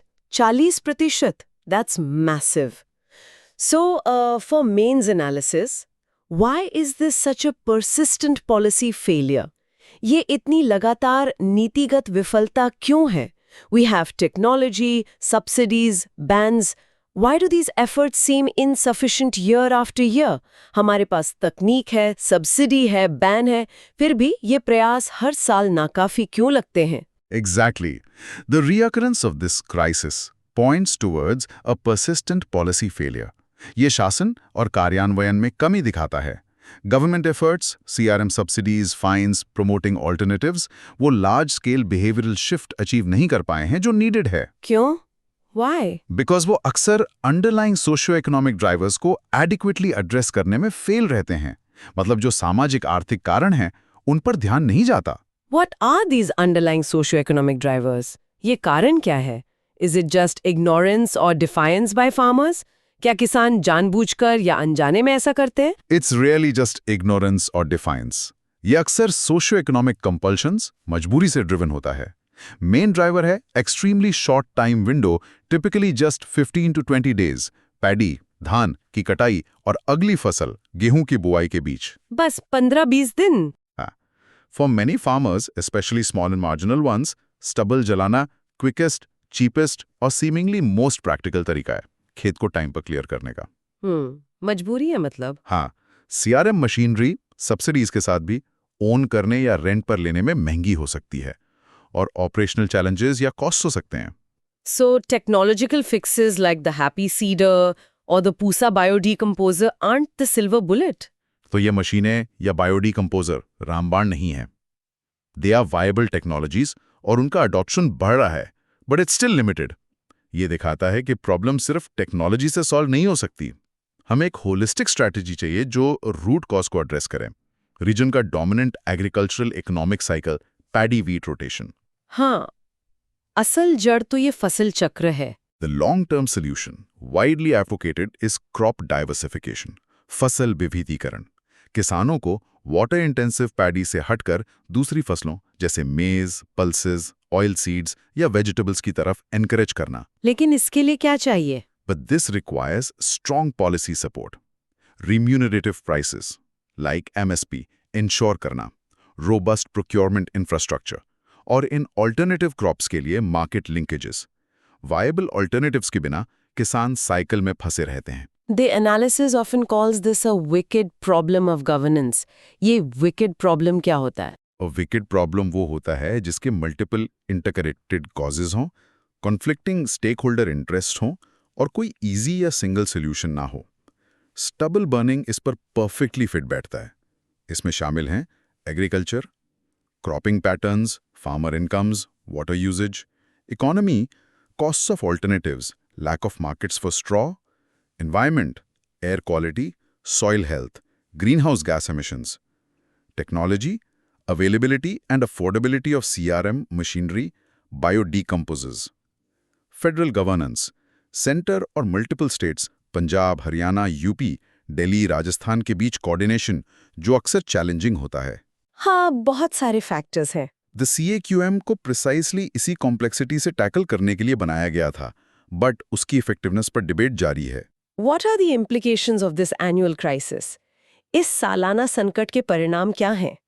On health, economy, politics. The implications are severe and multifaceted. परिणाम गंभीर और बहुआयामी हैं। शॉर्ट टर्म, दिल्ली NCR में hazardous air quality, public health emergencies, school closures, construction bans, लाखों लोगों के लिए रेस्पिरेटरी डिस्ट्रेस। हाँ, ये तो हर साल देखते हैं। Medium term, significant long term health impacts, asthma, bronchitis, cardiovascular diseases का बढ़ना, पोटेंशियली लाइफ एक्सपेक्टेंसी कम होना, सॉइल हेल्थ का खराब होना due to loss of organic matter. मिट्टी को भी नुकसान। Long term, economic losses due to impacts on health, tourism, and overall productivity, और states के बीच political friction, blame sharing को लेकर। So what's the way forward? Short, medium, long-term strategies. आगे का रास्ता क्या है? एक मल्टी-pronged approach चाहिए, एक बहुआयामी दृष्टिकोण चाहिए। Short term, burning ban का strict enforcement, existing CRM machinery का optimal utilization through better access, example, pooling, custom hiring centres, और पोटेंशियली ज्यादा बायोडीकम्पोजर सॉल्यूशंस डिप्लॉय करना, इंप्रूव्ड फोरकास्टिंग और public health advisories. Medium term, XC2 management options scale up करना, robust supply chains बनाना, stubble को उन industries तक transport करने के लिए जो इसे यूज कर सकती हैं। Biomass power plants, bio CNG production, packaging material, ethanol production, इसमें इन्वेस्टमेंट और कोऑर्डिनेशन चाहिए। अच्छा, पराली को कहीं और इस्तेमाल करना। हाँ, लॉन्ग टर्म, क्रॉप डाइवर्सिफिकेशन के लिए strategic well funded plan, unsuitable areas में पैडी से हटकर किसानों को प्रॉफिटेबल और सस्टेनेबल ऑल्टरनेटिव्स प्रोवाइड करना, इंक्लूडिंग मार्केट सपोर्ट। ये सबसे सस्टेनेबल सोल्यूशन है, बट पॉलिटिकली और इकोनॉमिकली सबसे हार्ड भी है। मुश्किल है पर जरूरी है। Relevant cross links include the national clean air programme, जो नेशनली एयर पोल्यूशन कम करने का एम रखता है, और ironically the Punjab preservation of subsoil water act 2009, जिसने पैडी स्विंग डिले की और अनइंटेंशनली रेजिड्यू मैनेजमेंट के लिए विंडो छोटी कर दी, जिससे बर्निंग प्रॉब्लम और बढ़ गई। ओ, कानून ने अनजाने में समस्या बढ़ा दी। हाँ, ऐसा भी लिंकेज है। 5.1 साइंस एंड टेक्नोलॉजी, विज्ञान और प्रौद्योगिकी। 5.1 draft IT rules to mandate labelling of AI generated content, AI जनित सामग्री की लेबलिंग अनिवार्य करने के लिए मसौदा IT नियम। All right, let's switch gears to science and technology. विज्ञान और प्रौद्योगिकी पर आते हैं। ड्राफ्ट रूल्स आ रहे हैं AI generated content की लेबलिंग मैंडेटरी करने के लिए। What's this about? ये क्या है? Sounds important in today's world. आज के जमाने में जरूरी लगता है। Yes, this is a significant move. ये एक महत्वपूर्ण कदम है। इंडियन गवर्नमेंट ने IT रूल्स 2021 में नए ड्राफ्ट अमेंडमेंट्स प्रपोज किए हैं। कोर प्रपोजल है कि ऑनलाइन कंटेंट क्रिएटर्स और प्लेटफॉर्म्स के लिए यह मैंडेटरी हो जाए कि वो क्लियरली लेबल करें या डिस्क्लोज करें कि कोई कंटेंट जैसे text, image, audio, video artificial intelligence या AI द्वारा जनरेट या सिग्निफिकेंटली मॉडिफाई किया गया है। अच्छा, बताना पड़ेगा कि ये AI ने बनाया है। हाँ, this is being positioned as a proactive regulatory step aimed at increasing transparency and combating the growing threats of misinformation, deepfakes, or other forms of synthetic media. पारदर्शिता बढ़ाने और गलत सूचना, डीप फेक वगैरह से निपटने के लिए। Can you quickly explain the background tech and concepts? Generative AI, deepfakes, synthetic video, ये सब क्या हैं? Sure, relevant technologies includes artificial intelligence in general, generative AI, AI systems जैसे ChatGPT या Midjourney जो नया content create कर सकते हैं, deepfakes, AI generated videos और images जहां किसी व्यक्ति की likeness को convincingly किसी और से replace कर दिया जाता है, और synthetic media, कोई भी मीडिया कंटेंट जो AI यूज करके जनरेट या मैनिपुलेट किया गया हो। द लेजिस्लेशन कॉन्टेक्स्ट है IT एक्ट 2000 और IT रूल्स 2021, वही रूल्स जिनकी हमने पहले बात की। की concepts: generative AI novel content generate करने में capable AI। Deep fake, highly realistic fake videos और इमेजेस क्रिएटेड यूजिंग AI, अक्सर फेसेस या वॉइसेस रिप्लेस करके। हाँ, ये तो आजकल बहुत सुनने में आ रहा है। बिल्कुल। सिंथेटिक मीडिया AI जनरेटेड और ऑल्टर्ड मीडिया की broader category. Okay, prelims points. What's the core rule and objective? Prelims के लिए मुख्य बातें। Prelims pointers. Proposed rule: AI generated और मॉडिफाइड कंटेंट के लिए mandatory labelling disclosure. Objective: enhance transparency, curb misinformation and deep fakes. पारदर्शिता बढ़ाना, गलत सूचना, डीप फेक पर अंकुश। लीगल फ्रेमवर्क: IT रूल्स 2021 में अमेंडमेंट का प्रस्ताव। For mains analysis, is this India taking a proactive regulatory stance? क्या भारत पहले से कदम उठा रहा है? How does this compare internationally? Are other countries doing this? बाकी दुनिया में क्या हो रहा है? Yes, this can be seen as a proactive regulatory stance. सरकार AI कैपेबिलिटीज की चैलेंजेस से पहले कदम उठाने की कोशिश कर रही है। ये ट्रांसपेरेंसी और अकाउंटेबिलिटी का फ्रेमवर्क एस्टैब्लिश करता है, ओनर्स, क्रिएटर्स और प्लेटफॉर्म्स पर डालते हुए। इंटरनेशनल कॉन्टेक्स्ट: इंडिया अकेला नहीं है जो ऐसे मेजर्स पर विचार कर रहा है या इंप्लीमेंट कर रहा है। चाइना ने already stringent mandatory labelling laws implement कर दिए हैं इफेक्टिव सितंबर 1, 2025, जिसमें विजिबल लेबल्स और पोटेंशियली डिजिटल वाटरमार्क्स चाहिए AI जनरेटेड कंटेंट के लिए। प्लेटफॉर्म्स एनफोर्समेंट के लिए रिस्पॉन्सिबल होंगे। चीन तो काफी सख्त है इस मामले में। हाँ, the European unions AI act में भी डीप फेक्स और सर्टेन AI जनरेटेड कंटेंट के लिए डिस्क्लोजर रिक्वायरमेंट्स हैं। इन द यूनाइटेड स्टेट्स कई बिल्स प्रपोज किए गए हैं, जैसे AI labelling act, AI disclosure act, mandating labelling और डिस्क्लोजर। दो फेडरल लेजिस्लेशन अभी इवॉल्व हो रही है। अच्छा, तो पूरी दुनिया में इस पे काम चल रहा है। हाँ, so India's initiative aligns with a growing global trend towards regulating AI transparency. But how effective can labeling really be? लेकिन ये लेबलिंग कितनी प्रभावी हो सकती है? Are there limitations? या सीमाएं हैं? What about bad actors who won't label? जो गलत इरादे वाले हैं वो तो लेबल नहीं लगाएंगे। And what is this concept of the liar's dividend? ये लायर डिविडेंड क्या है? These are absolutely critical questions highlighting the limitations. ये बहुत महत्वपूर्ण सवाल हैं जो सीमाएं बताते हैं। 1. Effectiveness. Research, e.g. from Stanford University, suggests कि कंटेंट को सिर्फ AI जनरेटेड लेबल करने से शायद उसका persuasiveness या impact significantly कम ना हो। लोग शायद फिर भी उस पर विश्वास करें या इन्फ्लुएंस हो। इफेक्टिवनेस यूजर परसेप्शन और डिजिटल लिटरेसी पर डिपेंड करती है। हाँ, लोग कितने जागरूक हैं इस पर निर्भर करेगा। 2. Enforcement challenges. मिलिशियस एक्टर्स जो डिसइंफॉर्मेशन फैलाना चाहते हैं या हार्मफुल डीप फेक्स बनाना चाहते हैं, वो सिंपली लेबलिंग रिक्वायरमेंट्स कंप्लाई नहीं करेंगे। सही बात है। अनलेबल्ड AI जनरेटेड कंटेंट को रिलायबली डिटेक्ट करना अभी भी एक सिग्निफिकेंट टेक्निकल चैलेंज है। इसे उन लोगों के खिलाफ एनफोर्स कैसे करेंगे जो जानबूझकर रूल्स तोड़ते हैं? मुश्किल है। 3. The lawyers dividend. ये एक बहुत ही डेंजरस पोटेंशियल साइड इफेक्ट है। ये खतरनाक साइड इफेक्ट हो सकता है। जैसे जैसे लोगों को पता चलता है कि रियलिस्टिक फेक्स एग्जिस्ट हैं, मिलिशियस एक्टर्स इस स्केप्टिसिज्म को एक्सप्लॉइट कर सकते हैं। वो जेन्युइन, इनकन्वीनियंट या इनक्रिमिनेटिंग एविडेंस, जैसे किसी गलत काम का असली वीडियो, को फॉल्सली ये कहकर डिसमिस कर सकते हैं कि ये तो AI जनरेटेड डीप फेक है। अरे, मतलब असली चीज को भी नकली बता देंगे। Exactly. This erodes trust in all media, real और सिंथेटिक दोनों में, लायर्स को एडवांटेज या डिविडेंड देते हुए। So what are the likely implications if these rules are implemented?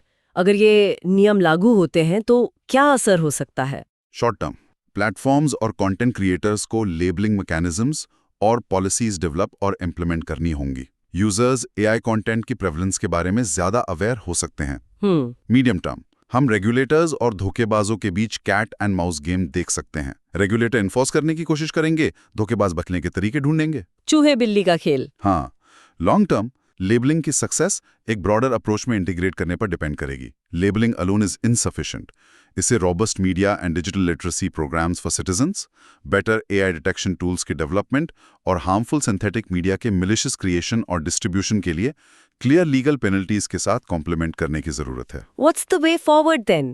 Is labeling a good first step? तो आगे का रास्ता क्या है? क्या लेबलिंग एक अच्छी शुरुआत है? एंटायर बिल्डिंग, ये सिर्फ नींव है, पूरी इमारत नहीं। स्ट्रॉन्ग एनफोर्समेंट मैकेनिज्म्स और penalties for non compliance, specially for malicious intent, crucial है। हाँ, सजा भी जरूरी है। अल्टीमेटली इंडिया को एआई गवर्न करने के लिए एक कॉम्प्रिहेंसिव नेशनल स्ट्रैटेजी चाहिए, जो टेक्निकल रेगुलेशन जैसे लेबलिंग को public awareness, digital literacy campaigns और डिटेक्शन टेक्नोलॉजीज में सिग्निफिकेंट इन्वेस्टमेंट्स के साथ कंबाइन करे। Right.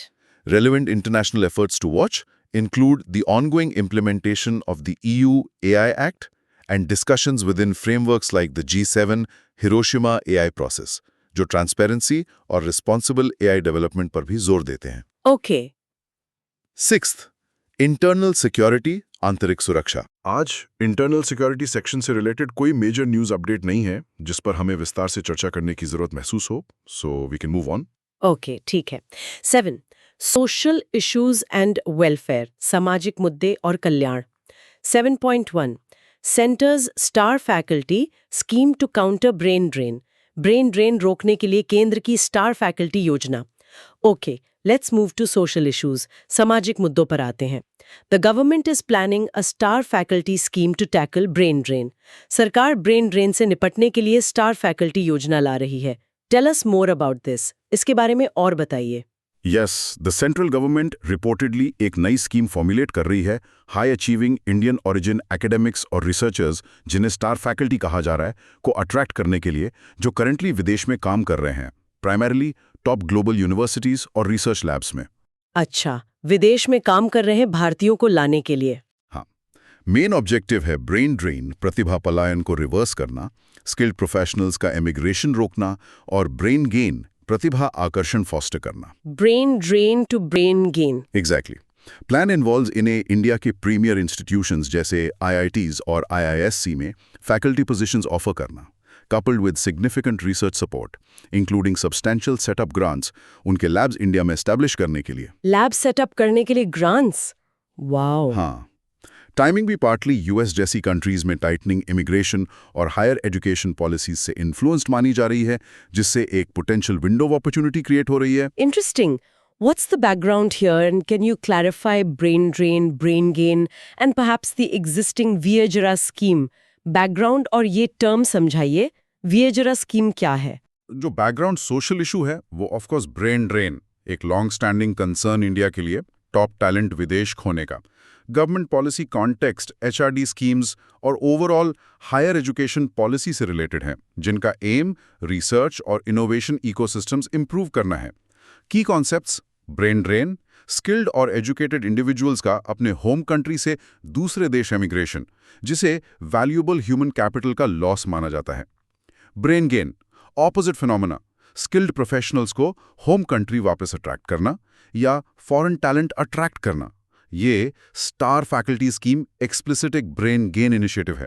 Remember these terms, brain drain and brain gain. हाँ, ब्रेन ड्रेन और ब्रेन गेन, बिल्कुल। VAJRA, visiting advanced joint research scheme, ये department of science and technology DST की एक एग्जिस्टिंग स्कीम है, जो ओवरसीज साइंटिस्ट्स और academics including NRIs, OCIs, foreign nationals को short periods 1 to 3 months a year के लिए इंडियन इंस्टीट्यूशंस में काम करने की अलाउ करती है, कोलैबोरेशन फॉस्टर करने के लिए।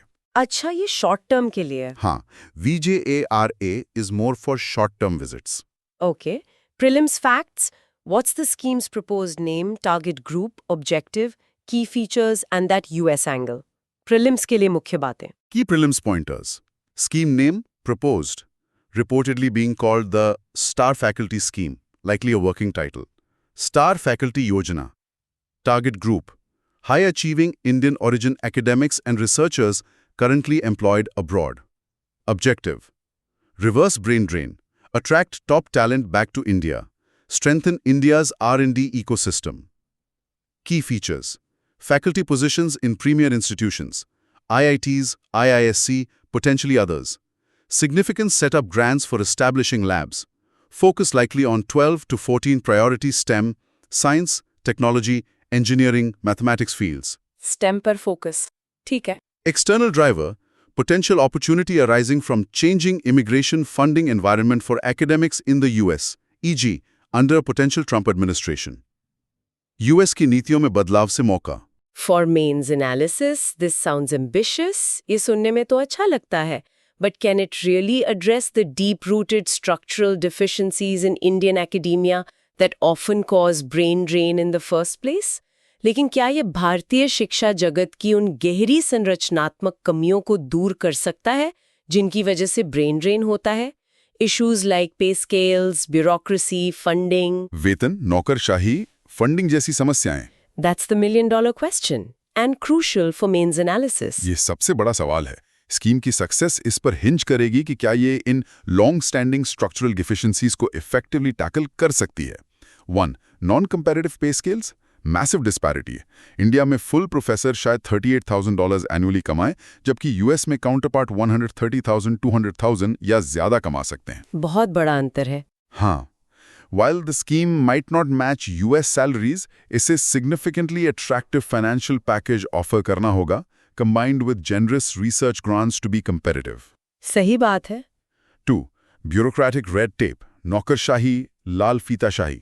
Hiring, equipment procurement, grant administration में slow bureaucratic processes researchers के लिए major frustrations हैं इंडिया में.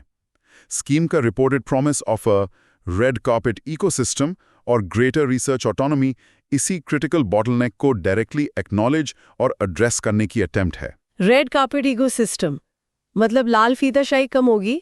Hopefully, हाँ. 3. Funding and infrastructure.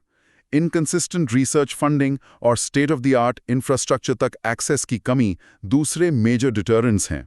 Substantial setup grants का provision यहाँ vital है. Returning scientists को competitive labs scratch से build करने की allowing. हाँ, ग्रांट से बहुत फर्क पड़ेगा. How does this proposed scheme differ from past efforts like Vajra, which had limited success in achieving large-scale brain gain? ये योजना वज्रा जैसी पुरानी कोशिशों से कैसे अलग है जो ज्यादा सफल नहीं रही? Schemes like Vajra primarily short-term visits और collaborations पर focus थीं. उन्होंने long-term career paths offer नहीं किए या funding, autonomy, bureaucracy के systemic issues को adequately address नहीं किया. Proposed star faculty scheme ज़्यादा comprehensive लगती है by offering potentially tenure-track faculty positions, implying long-term commitment, significant institutional support, setup grants, priority hiring, और aiming for permanent brain gain rather than just temporary visits. मतलब ये लंबे समय के लिए है. And leveraging the changing political climate in the US, is that a smart geopolitical opportunity? US के बदलते माहौल का फायदा उठाना क्या ये चालाक रणनीति है? Yes. Timing it to potentially capitalize on uncertainties or policy shifts in the US higher education and immigration landscape is strategically astute. ये समझना कि migration patterns push and pull factors से influence होते हैं और इंडिया के लिए pull factor enhance करने की कोशिश करना जब push factor कहीं और बढ़ रहा हो, एक pragmatic approach है. ये national interest advance करने के लिए geopolitical opportunity use करना है. What could be the implications if this scheme is successful? अगर ये योजना सफल होती है तो क्या होगा? Short term, Indian scientific diaspora में significant interest generate हो सकता है. Medium term, if implemented effectively, it could lead to the return of several top-tier researchers in strategic areas, boosting research output, global rankings, और participating institutions का overall academic environment. अच्छा होगा अगर ऐसा हो. Long term, it could potentially create a virtuous cycle. ज़्यादा talent attract करना, teaching और रिसर्च की क्वालिटी इंप्रूव करना, नेक्स्ट जनरेशन ऑफ साइंटिस्ट को मेंटोर करना, stronger industry academia collaborations foster करना और अल्टीमेटली इंडिया को ग्लोबल R&D हब बनने के करीब ले जाना। What's the way forward? आगे क्या करना होगा? This is a positive initiative with significant potential. अच्छी पहल है। However, successful implementation is key. Process genuinely streamlined होना चाहिए, real autonomy और sustained funding मिलनी चाहिए। टैलेंट अट्रैक्ट करना आधी लड़ाई है। ऐसा एनवायरनमेंट क्रिएट करना जहां वो थ्राइव कर सकें और रिटेन रहें requires continuous systemic reforms in Indian higher education beyond just this scheme. सिर्फ योजना काफी नहीं, पूरे सिस्टम में सुधार चाहिए। बिल्कुल। Relevant crosslinks include the goals outlined in the National Education Policy 2020, जो research और internationalization पर emphasize करती है, and the establishment of the National Research Foundation, NRF, aimed at improving the research funding landscape in India. Okay. 7.2 Proliferation of drug-resistant bacteria in Gaza, a global health concern. Gaza में दवा प्रतिरोधी bacteria का प्रसार एक वैश्विक स्वास्थ्य चिंता। Now for a deeply sobering report from Gaza. Gaza से एक बहुत गंभीर खबर, the spread of drug resistant bacteria, दवा प्रतिरोधी बैक्टीरिया का फैलना। This sounds incredibly serious. ये तो बहुत ही गंभीर लग रहा है। It is extremely serious and alarming. ये बहुत ही गंभीर और चिंताजनक है। एक नई रिपोर्ट जो prestigious medical journal the Lancet infectious diseases में पब्लिश हुई है, उसने गाजा में चल रहे कॉन्फ्लिक्ट के बीच अनफोल्ड हो रहे सिवियर पब्लिक हेल्थ क्राइसिस पर ग्रेव कंसर्न्स जताई हैं। द लैंसेट में मतलब भरोसेमंद रिपोर्ट है? हाँ, बिल्कुल। The report highlights the rapid proliferation, तेजी से फैलना, of multi-drug resistant MDR bacteria, commonly known as superbugs. Superbugs. ये वो बैक्टीरिया हैं जो मल्टीपल टाइप्स ऑफ एंटीबायोटिक्स के प्रति रेजिस्टेंट होते हैं। सुपरबग्स, इनका इलाज मुश्किल होता है ना? एक्सट्रीमली डिफिकल्ट और sometimes impossible.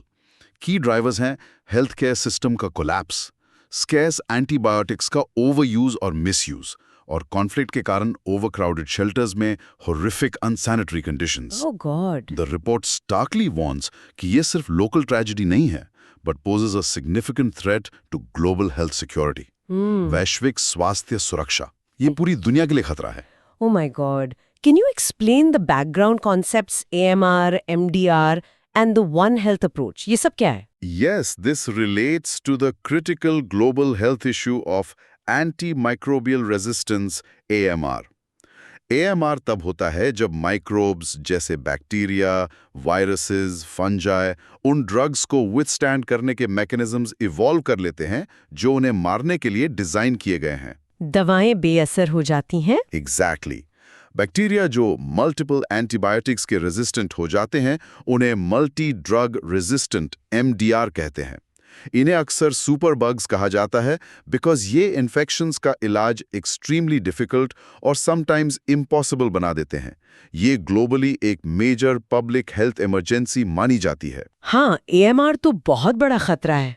The one health approach. One health approach एक कॉन्सेप्ट है जो रिकॉग्नाइज करता है कि ह्यूमन हेल्थ, एनिमल हेल्थ और एनवायरमेंटल हेल्थ इंटरकनेक्टेड हैं। और AMR एक प्राइम एग्जाम्पल है जहां रेजिस्टेंट बैक्टीरिया इन डोमेन्स के बीच फैल सकते हैं। Let's repeat those critical terms: antimicrobial resistance AMR and multi drug resistance MDR। Okay. Prelims facts. Publication, key finding, the causes cited and the global threat aspect. Prelims के लिए मुख्य बातें। Key prelims pointers: publication, The Lancet Infectious Diseases, key finding, Gaza में MDR bacteria का rapid proliferation and spread, primary causes, conflict related, effective antibiotics की कमी जिससे less effective once use हो रहे हैं, ओवरक्राउडेड और अनसैनिटरी शेल्टर्स में high rates of cross transmission, health care infrastructure, hospitals, lab, sanitation का कोलैप्स जिससे प्रॉपर ट्रीटमेंट और इन्फेक्शन कंट्रोल हिंडर हो रहा है। सारे कारण कॉन्फ्लिक्ट से जुड़े हैं। Primarily yes. Global threat, explicit warning कि ये हाईली रेजिस्टेंट ऑर्गेनिजम्स गाजा की बॉर्डर से बाहर फैल सकते हैं, posing a global health security risk. For mains analysis, how exactly does conflict act as such a powerful driver for AMR? संघर्ष AMR को इतना शक्तिशाली रूप से कैसे बढ़ाता है? How is Gaza a case study for this horrific link? Gaza इस भयानक लिंक का केस स्टडी कैसे है? Gaza serves as a devastating case study, illustrating how conflict creates a perfect storm for AMR proliferation. संघर्ष AMR के फैलने के लिए एक परफेक्ट तूफान कैसे बनाता है, गाजा इसका एक भयानक उदाहरण है। की ड्राइवर्स जो डायरेक्टली कॉन्फ्लिक्ट डायनामिक से लिंक्ड हैं, 1. Surge in trauma injuries. War inevitably complex wounds और इंजरीज में मैसिव इंक्रीज लाता है, जिससे इन्फेक्शंस प्रिवेंट या ट्रीट करने के लिए एंटीबायोटिक्स की हाई डिमांड होती है। चोटें बढ़ती हैं तो एंटीबायोटिक्स ज्यादा चाहिए। 2. Collapse of health care infrastructure. Hospitals, laboratories, water sanitation systems का डिस्ट्रक्शन, मतलब वुंड्स प्रॉपर्ली क्लीन या ट्रीट नहीं हो सकते, स्टेराइल प्रोसीजर्स इम्पॉसिबल हो जाते हैं, इन्फेक्शंस एक्यूरेटली डायग्नोज नहीं हो पाते, एंटीबायोटिक यूज गाइड करने के लिए। सब कुछ ठप हो जाता है। 3. Irrational use of scarce antibiotics. जब डायग्नोस्टिक कैपेसिटी लॉस्ट हो जाती है और लिमिटेड टाइप्स ऑफ अक्सर ब्रॉड स्पेक्ट्रम एंटीबायोटिक्स ही अवेलेबल होते हैं, तो वो इनडिस्क्रिमिनेटली या इनअप्रोप्रिएटली यूज होते हैं। एग्जाम्पल, वायरल इन्फेक्शंस के लिए यह ट्रीटमेंट जल्दी बंद कर देना, जो रेजिस्टेंट स्ट्रेन्स को रैपिडली सिलेक्ट और प्रोमोट करता है। एंटीबायोटिक का गलत इस्तेमाल। 4. Breakdown of sanitation and hygiene. Displacement से शेल्टर्स में ओवरक्राउडिंग होती है, इनएडिक्वेट water, sanitation and hygiene facilities के साथ। इससे infectious diseases, including those caused by resistant bacteria, contaminated water, food या person-to-person contact से जंगल की आग की तरह फैलते हैं। बहुत ही भयानक स्थिति है। Conflict essentially dismantles all the systems needed to control infections and prevent AMR. संघर्ष उन सभी व्यवस्थाओं को नष्ट कर देता है जो संक्रमण को नियंत्रित करने और AMR को रोकने के लिए आवश्यक हैं। And why is this explicitly called a threat to global health security? इसे वैश्विक स्वास्थ्य सुरक्षा के लिए खतरा क्यों कहा गया है? Why should countries far away from Gaza be concerned? Gaza से दूर देशों को क्यों चिंतित होना चाहिए? The reports warning about the potential spread of these superbugs beyond Gaza is the critical takeaway for the international community. हमारी highly interconnected world में infectious diseases कोई border नहीं जानते। सही बात है। एक novel highly resistant bacterial strain जो गाजा जैसे कॉन्फ्लिक्ट जोन में इमर्ज जब प्रोलिफरेट हो रहा है, वो इजीली बॉर्डर्स क्रॉस कर सकता है डिस्प्लेस्ड पर्सन्स के थ्रू, ह्यूमैनिटेरियन एड वर्कर्स के थ्रू या रिटर्निंग फॉरेन नेशनल्स के थ्रू। हाँ, फैल सकता है आसानी से। If such strains spread globally, they could render many existing antibiotics ineffective, posing a significant threat to healthcare systems worldwide. अगर ऐसे स्ट्रेन्स दुनिया भर में फैलते हैं तो वे कई मौजूदा एंटीबायोटिक दवाओं को अप्रभावी बना सकते हैं, जिससे दुनिया भर में स्वास्थ्य प्रणालियों के लिए एक महत्वपूर्ण खतरा पैदा हो सकता है। That's why एक जगह का हेल्थ क्राइसिस रैपिडली सबका प्रॉब्लम बन सकता है। This really underscores the need for a health in all policies approach, doesn't it? ये सभी नीतियों में स्वास्थ्य दृष्टिकोण की आवश्यकता पर जोर देता है ना? Absolutely. This crisis starkly highlights the profound interconnection between peace, security, and health. शांति, सुरक्षा और स्वास्थ्य कितने गहरे जुड़े हुए हैं।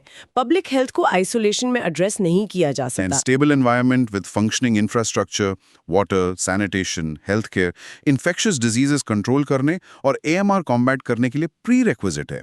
ये इंटरनेशनल रिलेशंस और ह्यूमैनिटेरियन एक्शन में health and all policies approach की नीड रीइंफोर्स करता है, जहां पॉलिटिकल और मिलिट्री डिसीजंस के पोटेंशियल हेल्थ कॉन्सिक्वेंसेस को प्राइमरी कंसिडरेशन देना होगा। कॉन्फ्लिक्ट जोन्स में हेल्थ केयर प्रोटेक्ट करना सिर्फ ह्यूमैनिटेरियन इशू नहीं है, ये ग्लोबल हेल्थ सिक्योरिटी इम्पेरेटिव है। What are the potential implications both in Gaza and globally? Gaza और विश्व स्तर पर क्या संभावित प्रभाव हो सकते हैं?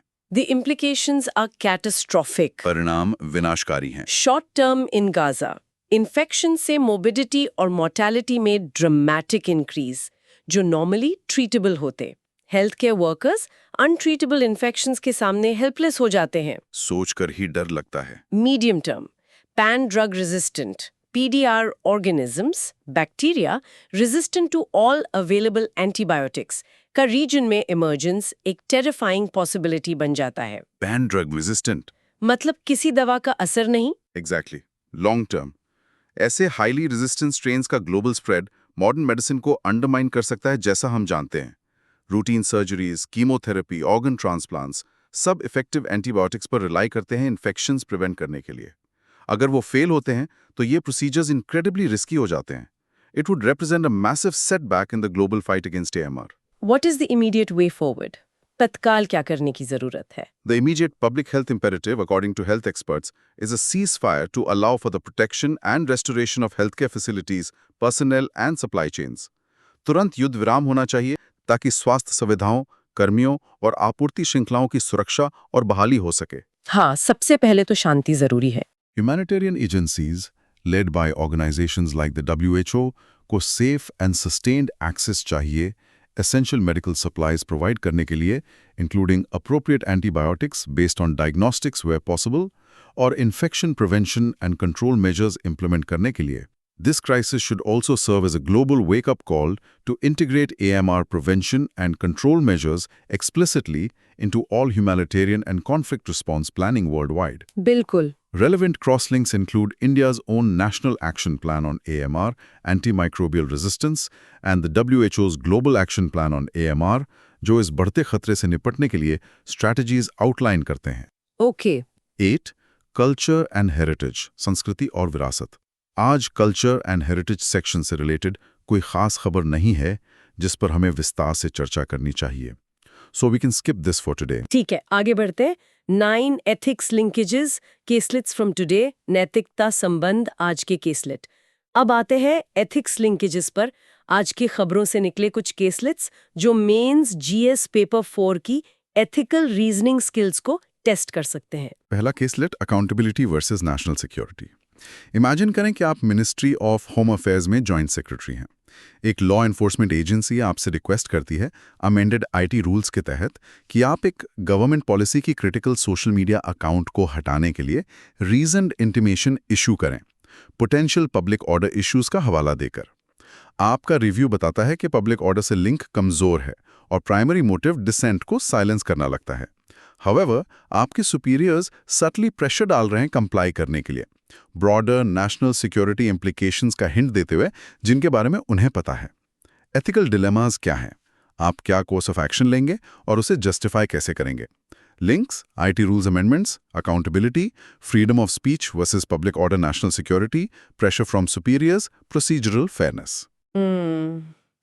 मुश्किल स्थिति है। दूसरा caselet, financial prudence versus market growth. आप एक मेजर पब्लिक सेक्टर बैंक के रिटेल लेंडिंग डिवीजन के हेड हैं। RBI द्वारा लोन्स अगेंस्ट शेयर्स LAS के नॉर्म्स रिलैक्स करने के बाद आपका मैनेजमेंट आप पर इमेंस प्रेशर डाल रहा है LAS पोर्टफोलियो अग्रेसिवली ग्रो करने के लिए, ताकि NBFC से मार्केट शेयर कैप्चर किया जा सके और एम्बिशियस ग्रोथ टारगेट्स मीट हों। आप जानते हैं कि इससे स्टॉक मार्केट डाउनटर्न के केस में बैंक का रिस्क एक्सपोजर सिग्निफिकेंटली बढ़ जाता है। आप ग्रोथ के बिजनेस ऑब्जेक्टिव और बैंक की फाइनेंशियल स्टेबिलिटी और प्रूडेंस इंश्योर करने की अपनी एथिकल रिस्पॉन्सिबिलिटी के बीच बैलेंस कैसे बनाएंगे, डिपॉजिटर्स इंटरेस्ट को प्रोटेक्ट करते हुए? लिंक्स क्या है? RBI norms relaxation, risk management, fiduciary duty, short term targets versus long term stability, ethical leadership in finance. जरूर सोचिएगा इन सिचुएशंस के बारे में। दे टेस्ट हाउ प्रिंसिपल्स को कॉम्प्लेक्स रियल वर्ल्ड सिनेरियोज में अप्लाई किया जाता है। 10 places persons reports in news, समाचारों में स्थान व्यक्ति report.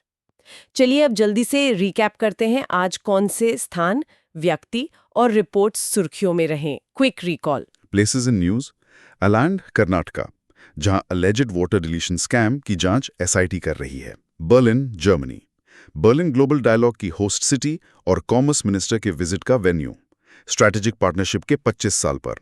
Gaza, the Lancet infectious diseases report का फोकस MDR बैक्टीरिया के अलार्मिंग प्रोलिफरेशन पर amidst the conflict. Persons in news, Piyush Goyal, union minister of commerce and industry, जो स्ट्रैटेजिक पार्टनरशिप बोल्स्टर करने के लिए जर्मनी विजिट पर हैं। Reports rankings in news, the Lancet infectious diseases report, scientific paper जो Gaza में conflict driven AMR crisis को highlight करता है। QS international trade rankings 2026, business school programmes की global ranking. Notably IIM Calcutta's executive MBA programme ने इस category में 8th global rank achieve किया, एक इंडियन इंस्टीट्यूशन के लिए first. Other notable ranks, IIM Ahmedabad's Masters MBA at 32nd और Indian Institute of Foreign Trade IIFT's Masters MBA at 71st. Wow, IIM Calcutta 8th, ये तो बढ़िया खबर है। हाँ बिल्कुल. 11. Data and infographics. Numbers from today. आज के आंकड़े. And now for some key numbers from today's discussions, prelims के लिए उपयोगी और mains answers में precision add करने के लिए. Key numbers to remember. Electoral fraud allegation. Aland, rupees 80 रुपए, allegedly paid per fraudulent voter deletion application. 6,000 voters targeted. Stubble burning, September 15, October 22 data. Total 1,919 incidents across key states. UP led with 704. Pollution impact. Stubble burning's peak contribution to Delhi's PM 2.5 can reach up to 40%. 40% तक. RBI loan limits. New. LAS limit increased to rupees 1 crore, 1 crore रुपए. IPO financing limit increased to rupees 25 lakh, 25 lakh रुपए per individual. India-Germany partnership, celebrating its 25th anniversary in 2025. India solar power, aiming for 500 GW, 500 gigawatt non-fossil fuel capacity by 2030, need 30 GW, 30 gigawatt solar addition annually.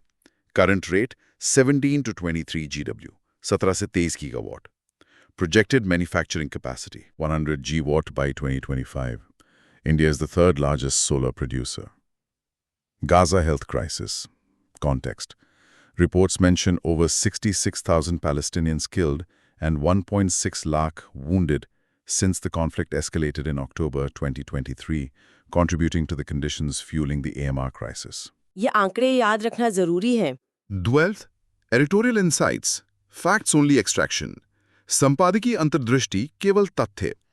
Let's quickly extract the core facts presented in the Hindu editorial on India's solar industry. The Hindu संपादकीय के मुख्य तथ्य क्या थे? Key facts from the editorial. Tapping the shine on the solar industry in India. Achievement. India ranked third largest solar power producer globally. 2024-25 data. तीसरा सबसे बड़ा उत्पादक. Manufacturing growth, domestic module manufacturing capacity surged from 2 GW 2014 to a projected 100 GW 2025. 100 gigawatt. Climate target gap, need 30 GW's annual solar installation for 2030 target of 280 GW solar. Current rate is 17 to 23 GW. लक्ष्य से पीछे. Cost challenge. Indian modules remain 1.5 to 2 times 1.5 से 2 गुना costlier than Chinese counterparts. महंगे हैं. Export disparity. India's peak annual module export 4 GW 24. China exports 236 GW annually. निर्यात बहुत कम है चीन के मुकाबले. Strategic solution proposed. India should strategically target becoming a major solar supplier to Africa, leveraging the International Solar Alliance, ISA. Africa को लक्ष्य बनाए. Got it. Facts clearly laid out. 13. Quick recall. Prelims, facts and flashcards mashup. स्वस्थ. त्वरित पुनरीक्षण. Okay. Time for a rapid fire round. Prelims, facts और flashcard concepts को मिलाकर quick recall करते हैं. Ready?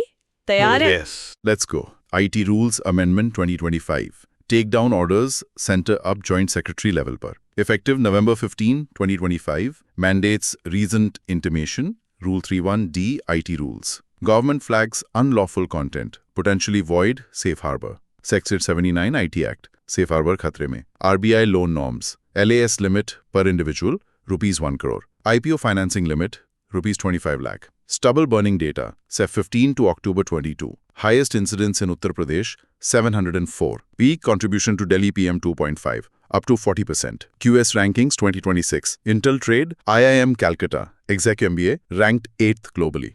8वीं rank. India-Germany partnership, celebrating 25th anniversary, 2025, key German SME sector, Mittelstand. Summit attended, Berlin Global Dialogue, BGD. Article 371, constitutional provision for special provisions for certain states. Center considering for Ladakh UT, would be a first for a UT. 6th schedule. Constitutional provision for tribal area administration in 4 NE states, via autonomous district councils, ADCs. Ladakh groups demanding this. Cheti Anushuchi, Analan constituency, Karnataka. Location of alleged electoral roll manipulation using fake Form 7 applications. Voter list heerfeer.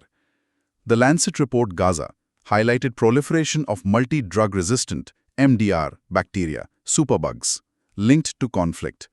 Key concept: antimicrobial resistance, AMR. IT rule amendment mandates labeling of AI-generated content to tackle deepfakes, synthetic media. AI content per label.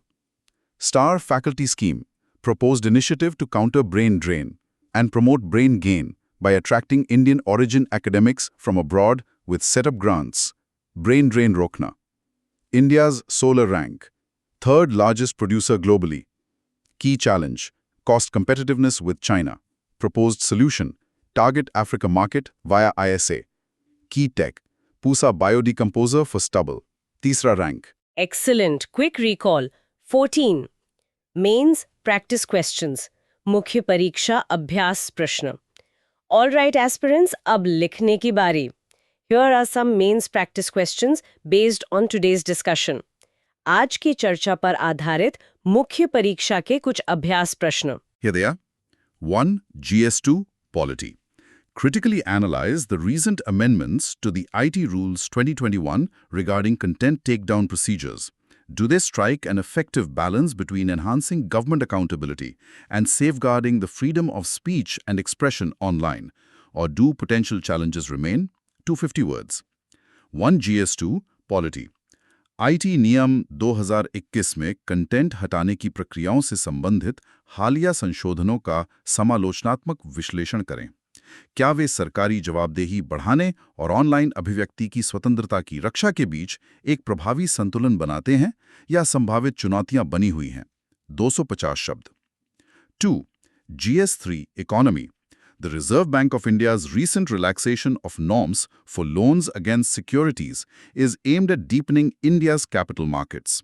Discuss the potential benefits of this move for market development and the broader economy, while critically examining the associated risks to financial stability and the adequacy of proposed mitigation measures. 250 words. GS3 Economy. भारतीय reserve bank द्वारा प्रतिभूतियों पर ऋण के नियमों में हालिया ढील का उद्देश्य भारत के पूंजी बाजार को गहरा करना है. बाजार के विकास और व्यापक अर्थव्यवस्था के लिए इस कदम के संभावित लाभों पर चर्चा करें. साथ ही वित्तीय स्थिरता से जुड़े रिस्कों और प्रस्तावित शमन उपायों की पर्याप्तता का समालोचनात्मक परीक्षण करें. 250 शब्द. 3. GS3 Environment. Despite numerous interventions, stubble burning persists as a major environmental and public health challenge in North India. Discuss the complex interplay of socio-economic drivers, policy limitations, and technological constraints behind this issue. Suggest a comprehensive, long-term strategy for sustainable crop residue management. 250 words. 3. GS3 Environment. कई हस्तक्षेपों के बावजूद उत्तर भारत में पराली जलाना एक प्रमुख पर्यावरणीय और सार्वजनिक स्वास्थ्य चुनौती बनी हुई है. इस मुद्दे के पीछे सामाजिक आर्थिक चालकों, नीतिगत सीमाओं और तकनीकी बाधाओं की जटिल परस्पर क्रिया पर चर्चा करें. स्थायी फसल अवशेष प्रबंधन के लिए एक व्यापक दीर्घकालिक रणनीति सुझाएं. 250 शब्द. 4. GS2 Polity IR. The Centre's proposal to consider special provisions under Article 371 for the Union Territory of Ladakh as an alternative to the 6th Schedule represents a significant moment in India's practice of asymmetric federalism. Analyze the potential constitutional, political, and security implications of this move. 150 words. 4. GS2 Polity IR. केंद्र द्वारा छठी अनुसूची के विकल्प के रूप में केंद्र शासित प्रदेश लद्दाख के लिए अनुच्छेद 371 के तहत विशेष प्रावधानों पर विचार करने का प्रस्ताव भारत के असमित संघवाद के अभ्यास में एक महत्वपूर्ण क्षण का प्रतिनिधित्व करता है. इस कदम के संभावित संवैधानिक, राजनीतिक और सुरक्षा निहितार्थों का विश्लेषण करें. 150 शब्द. इन सवालों पर लिखने की कोशिश जरूर करें. 15. क्विज. 5 MCQs. प्रश्नोत्तरी 5 बहुविकल्पीय प्रश्न. Ready for a quick quiz to test your recall from today's analysis? एक छोटे से क्विज के लिए तैयार है? Let's see how much was retained. देखते हैं कितना याद रहा। Q1. According to the amended IT Rules 2021, what is the minimum rank of a state government officer authorized to issue a content takedown order? राज्य सरकार के किस न्यूनतम रैंक के अधिकारी को कंटेंट हटाने का आदेश जारी करने का अधिकार है? A. Superintendent of Police, SP. B. Deputy Inspector General, DIG of Police. C. Inspector General, IG of Police. D. District Magistrate, DM. The correct answer is B. Deputy Inspector General, DIG of Police or equivalent. Remember, Joint Secretary for Center, DIG for State. केंद्र के लिए Joint Secretary, राज्य के लिए DIG. ने Gaza में MDR bacteria के प्रसार को मुख्य रूप से किस कारक से जोड़ा है? A. क्लाइमेट चेंज, जलवायु परिवर्तन. B. Lack of foreign aid, विदेशी सहायता की कमी. C. The ongoing conflict and its consequences, चल रहा संघर्ष और उसके परिणाम. और D. Poor genetic resistance in the population, जनसंख्या में खराब आनुवंशिक प्रतिरोध. The answer is clearly C. The ongoing conflict and its consequences. Healthcare collapse, unsanitary conditions, antibiotic misuse, संघर्ष और उसके परिणाम. Q3. Based on the data presented for September 15 to October 22, 2025, which state had the second highest number of recorded stubble burning incidents after Uttar Pradesh? Uttar Pradesh के बाद किस राज्य में पराली जलाने की दूसरी सबसे ज्यादा घटनाएं दर्ज की गईं? A. Haryana, B. Madhya Pradesh, C. Rajasthan, D. Punjab. The correct answer is D. Punjab with 484 incidents in that period compared to UP's 704. Punjab. Q4. The Reserve Bank of India recently increased the financing limit per individual for loans against shares, LAS, to.